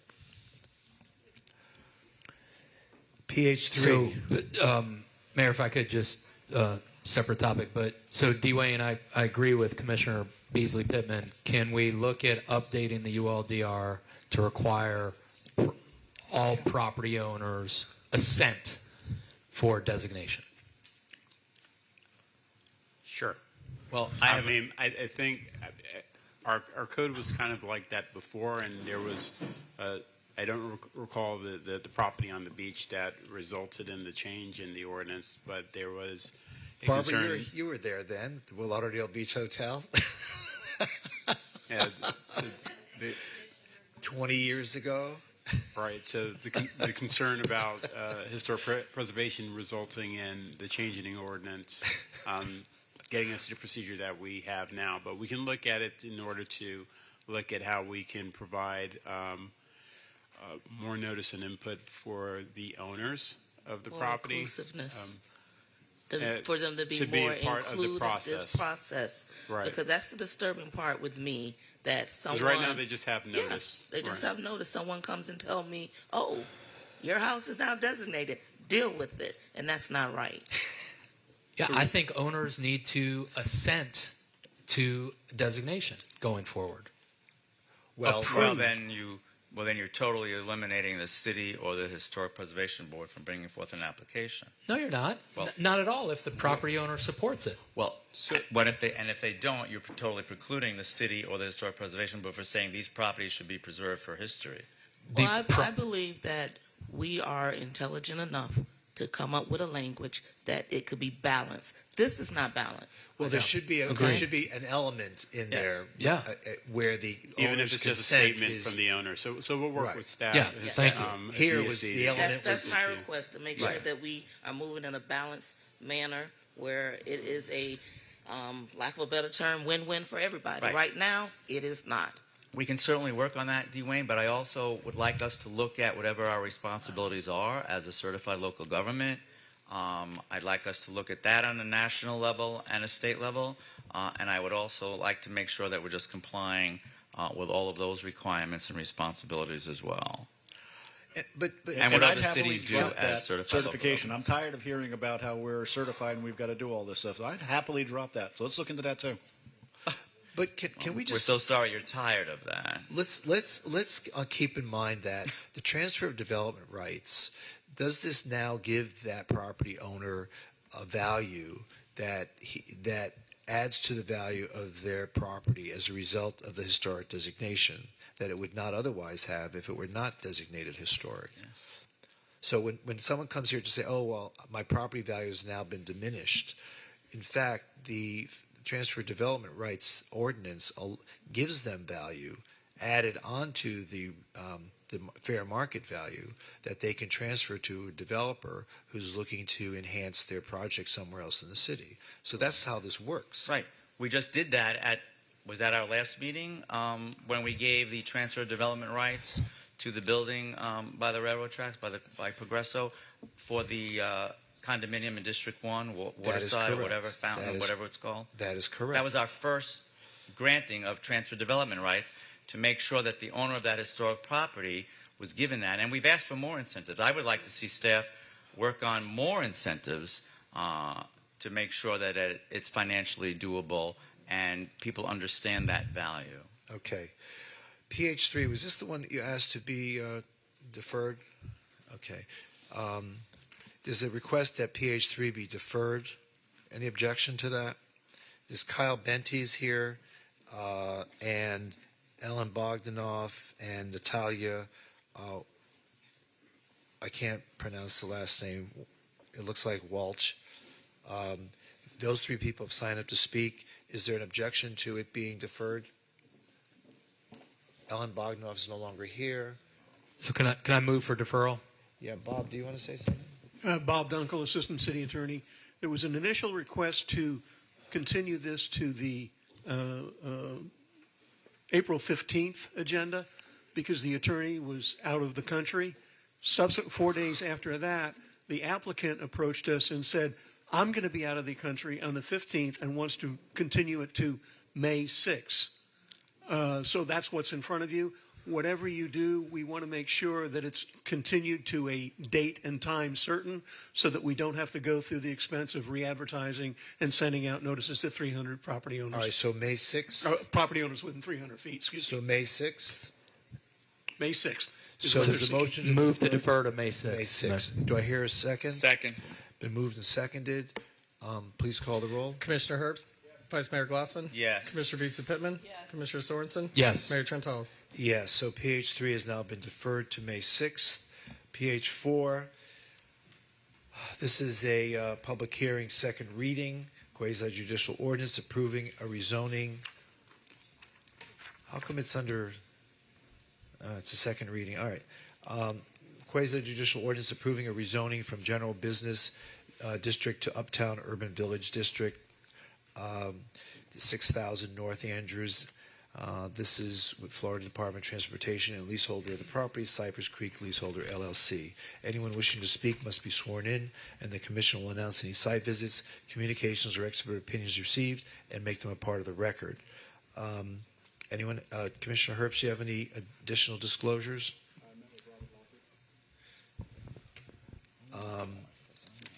Commissioner Beasley Pittman? No additional. I have no additional. Vice Mayor? No additional. And no additional. No additional. Okay.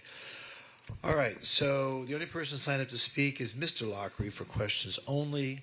No one else has signed up to speak. Do I hear a motion to close the public hearing? Moved. Second. Been moved and seconded. Please call the roll. Commissioner Herbst? Yes. Vice Mayor Glassman? Yes. Commissioner Beasley Pittman? Yes. Commissioner Sorensen? Yes. Mayor Trentalis? Yes, and public hearing is now closed on PH4. Does anyone have any questions or comments? There being none, would someone like to introduce the ordinance? Commissioner Herbst, you want to introduce it? Commissioner Herbst introduced the ordinance. Please call the roll. An ordinance amending section 47-1.6.b of the City of Fort Lauderdale, Florida Unified Land Development Regulations through the revision in the official zoning map of the City of Fort Lauderdale and Schedule A revised compilation attached thereto and by reference made a part thereof so as to rezone from general business district to urban uptown village southeast district, all of parcel A, Lightspeed, Broward Center plat, according to the plat thereof as recorded in the plat book 177, page 32 of the public records of Broward County, Florida, located north of Northwest 60th Street, west of I-95, east of North Andrews Avenue, and south of East Cypress Creek Road, all said lands being in the City of Fort Lauderdale, Broward County, Florida. Commissioner Herbst? Yes. Vice Mayor Glassman? Yes. Commissioner Beasley Pittman? Yes. Commissioner Sorensen? Yes. Mayor Trentalis? Yes, and PH4 is now approved. OFR 1 is an ordinance on first reading, an ordinance amending the City of Fort Lauderdale Code of Ordinances to address water taxi stops on right-of-ways and other city property fronting a waterway, along with the delegation of staff authority to declare water taxi stops. No one has signed up to speak. Someone like to introduce the ordinance? Introduced. Please call the roll. In an ordinance of the City of Fort Lauderdale, Florida, amending the City of Fort Lauderdale Code of Ordinances, Section 8-46.1 to address water taxi stops on rights-of-ways and other city property fronting a waterway, along with delegation of staff authority, providing for severability, repeal of conflicting ordinance provisions, codification and correction of scrivener's errors, and an effective date. Commissioner Herbst? Yes. Vice Mayor Glassman? Yes. Commissioner Beasley Pittman? I'm sorry, I should have gave some information for discussion. I don't know if we're too far.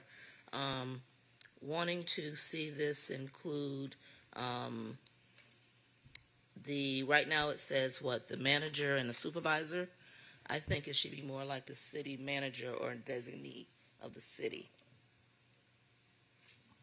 Is that a conversation we can have? Have we gone too far into vote?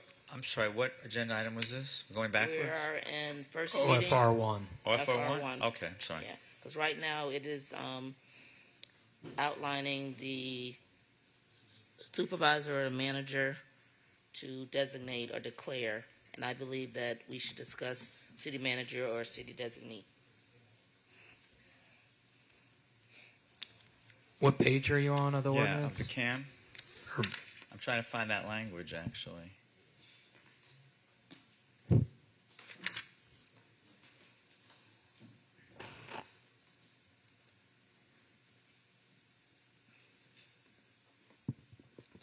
On page 1 of the CAM, paragraph 2, in addition to section 8146, provides the supervisor of marine facilities with authority to designate municipality docks and water taxi stops.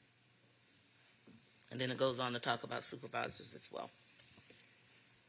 Well, I thought this was all about, help me, I don't know, Dwayne or Susan, but isn't this all about the ability to allow water taxi stops in the scenarios as opposed to who's got the authority? Correct. Well, and it's both things. So it was previously the supervisor of marine facilities. The suggested change is supervisor or manager. But given the fact that sometimes those titles will change from time to time, putting in city manager or designee would provide the most flexibility. Okay, that's Okay. friendly amendment. Yep. I forget who. Yeah, I think I moved this. Okay, so Commissioner Sorensen moved it. You accept that amendment? I accept the amendment. Okay, who seconded it? They can. We can wait for Dwayne. do it between readings. Do it between readings and not do it as amended now. Okay. Okay. They So, can amend it. Commissioner Beasley, I'll is let that okay? Dwayne. You hear that we have to have a second reading of this, so City Clerk is saying they can change that for the second reading. If second that's hearing? okay, Okay, then we that- don't have to amend the motion. Okay. Is that okay? That's fine, That's as long as we're acceptable? going to address it in And that would manner. be substituting city manager or designee for those two titles, supervisor or manager. Correct. So we still have that original motion and second on the floor. So it was just an introduction. Just an introduction. Yeah. And so Commissioner Beasley Pittman, Yes. Commissioner Sorensen, Yes. Mayor Trentalis. Which item are we voting on? OFR 1. OFR 1. Oh, we're still on that? Yes. Okay. Got a Yes. Yes. Okay. Yes. And back to you, Mayor. Okay. OFR 2, first reading of an ordinance amending the city's Unified Land Development Regulations, Section 47-24, Table 1. It's regarding development permits and procedures in the uptown urban village zoning districts, parking reductions and exemptions. No one has signed up to speak. Any questions? There being none, would someone like to introduce the ordinance? Introduced.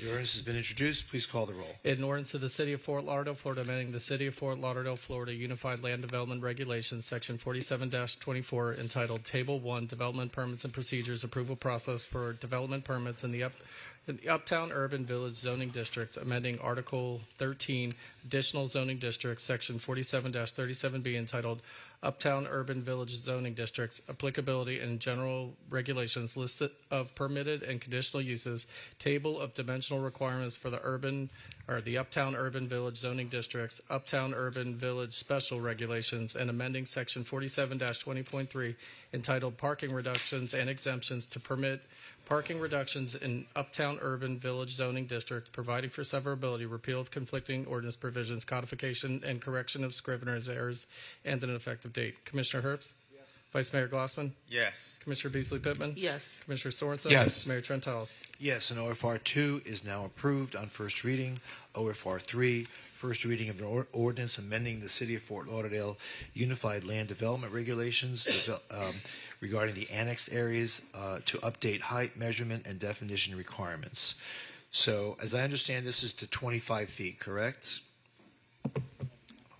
25 feet. Okay, very good. Eric Silva, are you here still?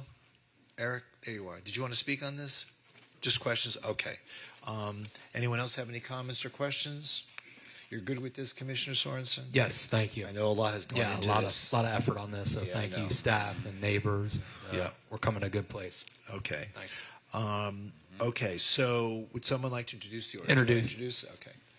Ordinance has been introduced. Any questions? There being none, please call the roll. Just give me 1 second. Take your time. Oh, there we go. An ordinance of the City of Fort Lauderdale, Florida, amending Section 47-39A2 entitled Definitions and Measurements and Section 47-39A6 entitled Dimensional Requirements of Article 15, Annexed Areas of the City of Fort Lauderdale, Florida Unified Land Development Regulations, providing for severability, repeal of conflicting ordinance provisions, codification and correction of scrivener's errors, and for an effective date. Commissioner Herbst? Vice Mayor Glassman? Yes. Commissioner Beasley Pittman? Yes. Commissioner Sorensen? Yes. Mayor Trentalis? Yes, and that is now approved. Moving on to OSR 1. This is ordinance of second reading, amending the City of Fort Lauderdale Comprehensive Plan Future Land Use Map, the Beach Community Center parcel from commercial to parks, recreation, and open space designation. I know a lot of conversations have been going on in that too. So anyone have any questions? No one signed up to speak. So would someone like to introduce the ordinance? It's been introduced. Please call the roll. In ordinance of the City of Fort Lauderdale, Florida, adopting an amendment to the City of Fort Lauderdale Comprehensive Plan Future Land Use Map designation from commercial to parks, recreation, and open space, all of lots 1, 2, 3, 4, 5, 6, 7, 8, and 9, Block 6, Galt Ocean Mile, according to the plat thereof as recorded in Plat Book 34, page 16 of the Public Records of Broward County, Florida, together with that certain vacated 20-foot alley in said Block 6, as recorded in the official records books 29015, page 1608 of the Public Records of Broward County, Florida, lying east of Northeast 32nd Avenue, north of Northeast 33rd Street, west of Northeast 33rd Avenue, and south of Northeast 34th Street, all said lands being the City of Fort Lauderdale, Broward County, Florida, containing 1.3938 acres more or less, and authorizing the proper city officials to transmit the proposed amendments, supporting data analyses to reviewing agencies, providing for severability, providing for conflicts, and providing for an effective date. Commissioner Herbst? Yes. Vice Mayor Glassman? Yes. Commissioner Beasley Pittman? Yes. Commissioner Sorensen? Yes. Mayor Trentalis? Yes, and OSR 1 is approved on second reading.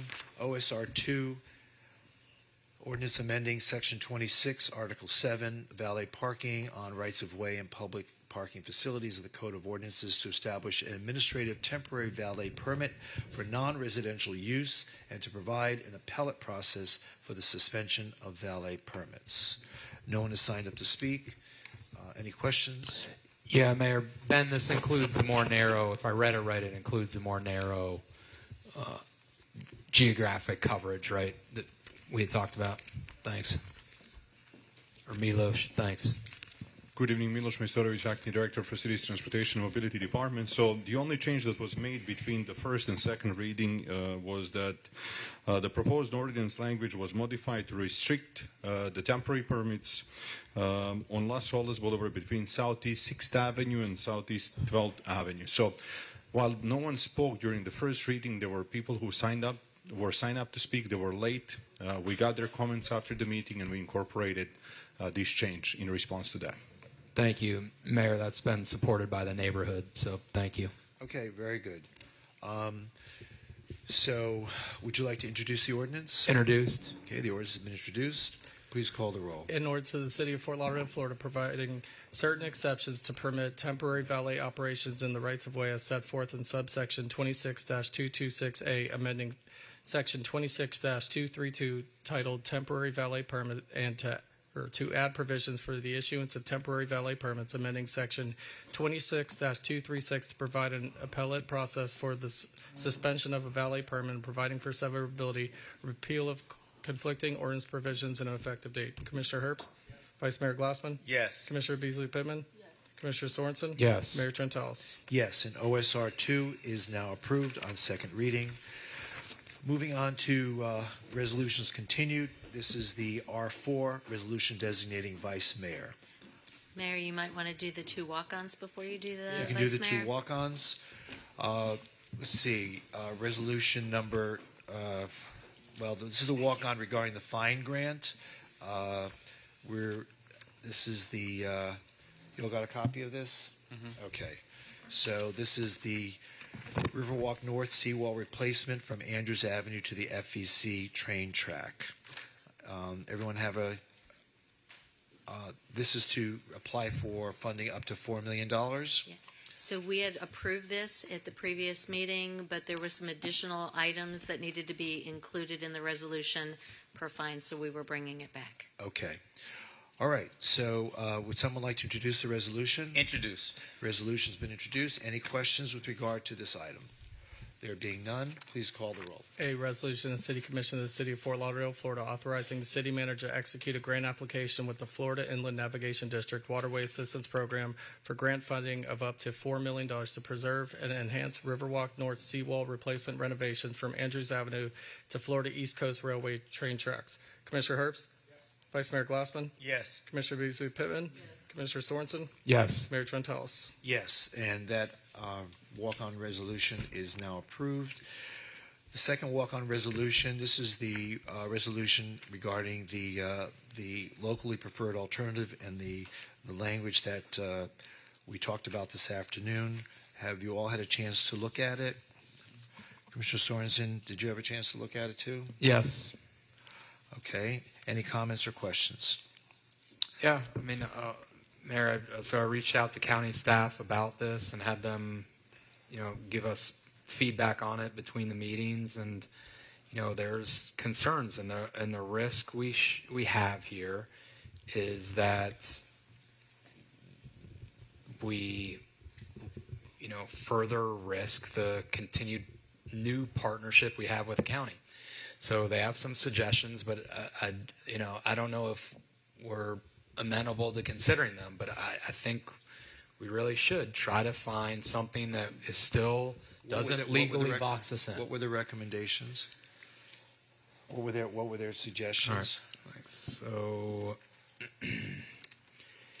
they would like some acknowledgement that if the city isn't successful in driving towards a tunnel, that the county may move towards a bridge.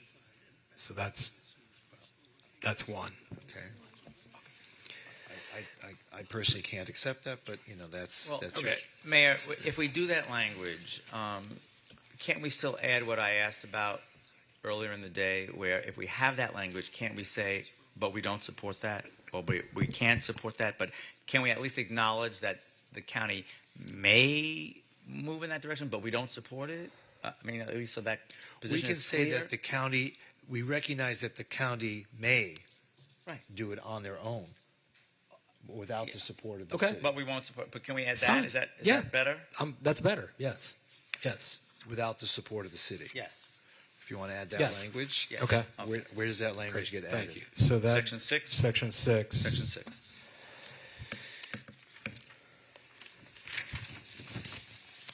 So how about a sentence after that first sentence says, however, the city recognizes that the county may. Well, what was the original language in the original Section 6? What we could say in Section 6 is, here it says that the City Commission agrees to collaborate with the Board of County Commissioners on a viable tunnel alternative and report on progress. The City Commission recognizes that the county may on its own proceed with the bridge alternative, recognizing that the city does not support that. Yeah. So, Mayor, yes, something like that I'm completely good with. Some suggested language is Section 6. The City Commission understands that if it cannot provide a viable tunnel alternative. I don't want to put that in there. Okay. All right. Just say that the city recognizes that. See, again, the city doesn't have to provide the viable tunnel alternative. This is supposed to be a cooperative effort, and they should be working with us. Don't you agree? Don't you agree that they should be working with us? And they are, Mayor. They are working with But us. we have that language, Mayor. Mayor, look at the language that they just My gave feedback us. from them is showing they are working with us. Mayor, look at the language. It's already there, that the City Commission agrees to collaborate with the Board of County Commissioners on a viable tunnel alternative and report on the progress. So that's in what we were just given. Right, but you don't have to say then, well, if the city can't come up with a solution. No, we're not, I don't want to say that. Okay. But I do want to then go right into the language that was given to us early at 10:21 last night. Can you read that language, Ben, where it says they may, whatever they may do? Well, not, I mean, Ben Sorensen's got it in front of us. Yeah, so Should the county decide to choose the bridge alternative, the city acknowledges that the county may elect to include a bridge crossing of the New River as part of its locally preferred alternative. But the city does not support that. That's fine. Can we just do that? Great. Great.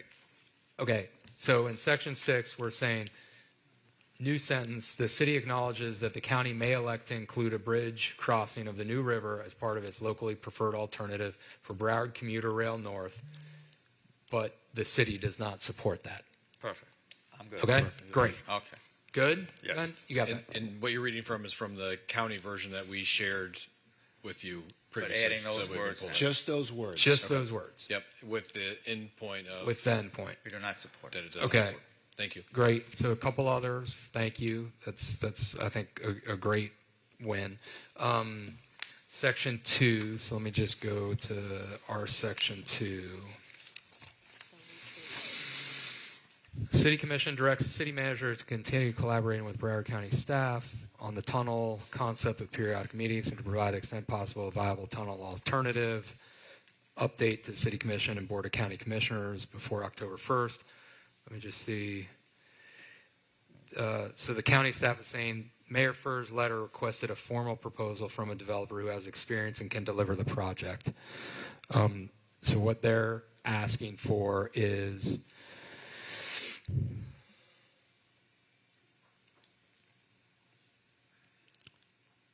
the City Commission providing a proposal from a developer with experience. That's in Section 3. Experience. That's in Section 3. Engage with and provide project information to qualified firms. With It's tunneling already- it's experience already would there. be willing to submit a formal proposal. Yep, okay, I'm good. That's good. I'm good. Good with that. Let's see, their last feedback, I think, is Section 5. Let me just go to Section 5. City Commission directs the city manager to evaluate grant opportunities and develop proposed financing strategies that address how tunnel construction, operation, and maintenance costs may be funded. So what the county's asking is, in addition to that, to present a financial plan on how to fund the tunnel. Well, Proposed. I want that those same requirements for the bridge. I want to see them come up with how they're going to fund the bridge. I mean, why is all this on us? All the things that they expect from us, Ben, why isn't that reciprocal? For the bridge? Yeah. Well, You I have don't. to ask yourself that. Yeah, no, I do, because I don't want them working on the bridge at all. Right. I want them just focused on the tunnel. So that's my But my it's thinking hard. there. I don't know if our people said that they can come up with a funding program. Susan, have they come up with a funding program, Ben, that outlines the financial strategies that address how tunnel construction, operations, and maintenance costs may be funded? Have we gotten there yet? Not to my knowledge, just the information that was provided in Mayor Furr's letter that talked about the contributions. And what I do think they want? Section 5 really has that in there already. It does, It just but says we're. What do they want extra? Yeah, I just say add in there to Section 5, may be funded, including a proposed financial plan. City Commission directs the city manager to do that. That's fine. Yeah. Including There's no deadline. there's no- correct, including a proposed proposed financial financial plan. plan. That's fine. Is that, We're good. Ben, Yes. is that making sense? Yes. Okay, great. Awesome. Thank you. Let me just see one last sec. Welcome. You're pushing it, Commissioner. Yeah, I know I'm pushing it, but I appreciate all of your. And I don't know how much longer my luck's going to run out. Right? Yeah, So just keep yeah, going. okay. Yeah, He's thank getting you. nervous Exactly. on my He's getting- left. I know. I can feel it. Yep, good. I'm good. That's it. Great. Those additions. Do you have that language? You want to recite the language that we're adding to Section 6? So would it be helpful if we brought this back at the next meeting? Yeah, because they don't need it this meeting. Right. Okay. I did want to give it this meeting, but okay. All right. Everyone's okay for the 15th? No Yeah, problem? because I think their meeting is the week after or something like Right. that. I think it's 22nd, Something maybe like May that, or yeah. something like as long that. as they have the resolution by Yeah. then. Are they still on winter break? I don't remember. I can't remember. Spring break. Spring I think it's spring break now. Okay. Okay, great. Ben, do you have what you need? Okay. Okay, very Thank you. good. Thank you. Great. Thanks, Mayor. Okay. Thank you for all the work you've done. Yeah. Ben. No, Thank team effort. Thank you. You're welcome. Okay, those are all the walk-ons. Okay, so the final thing for tonight is R4, this resolution designating vice mayor. Someone like to introduce the resolution? So before it's introduced, I just had some questions. I don't know if we've ever talked about this, Mayor, but I'd just like to just review a couple things. What's expected of the vice mayor? What is that role? Because I think it's worth a conversation. And then I just have some questions for Dwayne about some of the charter question on that too. So, Mayor, yours. So my understanding others, of what a vice mayor does is to serve in the place of the mayor should the mayor not be available to attend events or participate in conferences or whatnot, and that's usually the role of the vice mayor. I mean, there may be other opinions of the vice mayor, but Dwayne, isn't that pretty much the scope of what a vice mayor does? That, as well as preside over the meetings when you pass the gavel or when you are absent. When the mayor is disqualified from office, the vice mayor also steps in. Right. And go ahead. One, right? And go ahead. No, I'm just saying isn't most of this delineated in Exhibit 1? Yes. Yeah, and Dwayne, just so I'm understanding, it says, should the mayor resign from office or otherwise be unable to continue to serve as mayor, the vice mayor shall serve as mayor until the vacancy in the office of mayor shall be filled as provided herein. Remind me of what that means in terms of when the vacancy is filled. Well, does the vice mayor stay as mayor for how long? Till the next election? You call a special election to replace the mayor. But there's certain time frames. Right. It's more nuanced than that, Mayor. Exactly. Months, I think you're right. 18 months or something? If the next election is not until... Correct. If it's, you can call a special election if the next election is not within 18 months of the time that the vacancy is. So if it's more than 18 months, we have to call a special election. Correct. If it's shorter than 18 months, you Then stay the as vice mayor. mayor stays as mayor for 18 Stays mayor months. for 18 months or less until. Or less, Okay. correct. Okay. Great. I just wanted to better understand that. Okay. Thank you. Okay. So what's the pleasure? Well, Mike, I just have a question. John, the way we rotate, you would be the next designated vice mayor. My concern is, are you going to be available to serve that role? Because we've noticed that in the last couple of years, you don't attend a lot of events. You don't attend some of the parades. You don't attend ribbon cuttings. You don't attend swearing-in ceremonies. A lot of things you just don't attend. I just want to make sure you're going to be available should I be unable to participate in some of these events, because your availability has not been as good as will be necessary to serve in that role. How would you respond to that? So I understand this as my ability to serve as the stepping in for you at the meetings, not necessarily at ribbon cuttings and things of that nature. So I don't see anything in the charter that speaks to attending events and so forth. I see this strictly as related to representing the city if you're not here to run the meetings. Dwayne, am I missing something? There's nothing that expressly provides for the vice mayor to represent the city on behalf of the mayor at other functions. So I've never seen that that's an obligation of the vice mayor with respect to what that role is, Mayor. All right. Well, it's been sort of traditional. I know that when I served as vice mayor and Jack Seiler couldn't attend, I would attend in his place. When Jim Noggle couldn't attend, I was asked to attend in their place. So it's been the tradition of the city to usually designate the vice mayor to attend when the mayor cannot attend.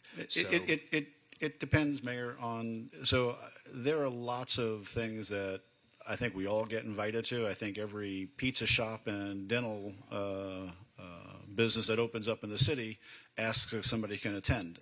If your question is, am I going to be at every one of those? The answer is no. Am I going to be at important city functions if I need to be there? Then absolutely. If it's something that the city is sponsoring, then the answer is yes. But I can tell you categorically that I'm not going to be at every ribbon cutting in the city. So, I don't think that's the role of vice mayor. So if I may provide direct clarity out of the charter with regards to the role of the vice mayor. So section 3.05B says that the vice mayor shall preside at any meeting of the city commission from which the mayor is absent and shall perform those functions and duties set forth in section 4-04 hereof. And that 4-74 lists all of the functions and duties of the mayor, including the presiding at meetings, the executing of instruments, and being recognized as the official head of the city for purposes of court proceedings and ceremonial purposes. And he shall exercise all the duties of the mayor that are conferred on him by the city commission and pursuant to the provisions of the charter. So it's the full function. The vice mayor, when functioning in that role, does have the full functions of the mayor. So that includes the ceremonial portion, right? That's what I thought. And if I might add, Mayor, and obviously this is my last day as vice mayor, there were many times during the last 12 months when you could not attend or you were somewhere else, and these were city events. These were not, as was just mentioned, ribbon cuttings for pizza shops or whatever. These were city events, or these were representing the city at places where we needed to have that representation. And if you were not available, my office would get a call and say, can the vice mayor step in? Can the vice mayor do this? Can the vice mayor do that? And that happens, and it happens more frequently than infrequently, and because of your schedule. And I think that is important. I think the ceremonial part is important to attend all of these things, and not to diminish the importance of any of them, because it is really a representation of the mayor's office and also the city itself. Again, if it is a city function, then yes, I will be in attendance at it. What section were you reading from, Dwayne, of the charter? So section 3.05B is what sets right, out. We don't have 4.04, do we? 4.04 is what I was summarizing. Right. we don't have that. It wasn't attached. No. No. Oh, Okay. to your, I don't know. It wasn't. Okay. All right. Well, again, I just want to make sure that we're covered. Should something come up. But like I said, just noticing, your participation in a lot of the events that we had, like certain parades and ceremonial events. We just recognize that you just are never there, and it just becomes. I wouldn't say never there, but there are times that I am on vacation or have been out of town when those events have taken place. So I was out of town at New Year's this year. I've been to pretty much every other New Year's celebration for the last 20 years. I've been to almost every St. Patrick's Day parade since Jack Seiler started them up again. I have all the pins to show for it. So, yeah, I've missed a couple of them recently because I've been traveling. But other than that, I think I've got a long demonstrated history of my, again, almost 20 years with the city of participating in all these events. I think I've probably been to more of them than anybody else. So, thank you. Okay, so what's the pleasure of the commission? I move that we vote Commissioner Herbst into the vice mayor position, moving on what has already been established, a custom of this commission. Let's continue to do what we do. We've had discussion before. Last year there was a conversation about continuing with what we do in the process. There was a debate or a conversation last year about placing Commissioner Glassman, and we voted to go with what is the custom. And I agree that we can. I'm actually glad you mentioned that, because last year Commissioner Herbst walked off the dais rather than participate or vote for me as vice mayor. He left the dais and did not participate. Now, I will not do that. Feel free to. Excuse me? Feel free to. Oh, no, I'm going to vote. Trust me. I'm going to vote. I believe in those traditions and the process. I will not walk off the dais, which obviously is a message in and of itself. But I'm glad you mentioned that, Commissioner Beasley Pittman, because I do remember that. But I will sit here and participate. What I'm saying, to continue my statement with this, as a commission, I really do not know what's going on this dais. But I will say it's disturbing and it is disappointing. Whatever this mess is, we need to change it, because we're representing a city, not individuals, not what I'm going to use, what I'm hearing all over the city, the Holy Trinity. We need to fix this mess, and we need to fix it tonight. We need to stay with what's well-established commission custom. And also, Susan, I'm asking that this conversation be documented word for word, verbatim, the intent of this conversation, because there's definitely something going on with the tradition and the method and way this commission is operating. And I want it in the minutes, because this doesn't make any sense. Okay, so there's been a resolution has been introduced by Commissioner Beasley Pittman to designate Commissioner Herbst as the vice mayor for the next year. No one signed up to speak. Please call the roll. A resolution of the City Commission. Excuse me. Oh, this is a resolution. Doesn't require a second. Doesn't require a second. Gotcha. A resolution of the City Commission of the City of Fort Lauderdale, Florida, designating Commissioner John Herbst as Vice Mayor for a term beginning on April 1, 2025, and ending upon designation of a Vice Mayor at the City Commission's first meeting in April 2026, and providing for an effective date. Commissioner Herbst? Yes. Vice Mayor Glassman? No. Commissioner Beasley Pittman? Yes. Commissioner Sorensen? Yes. Mayor Trentalis? Yes. So that's approved.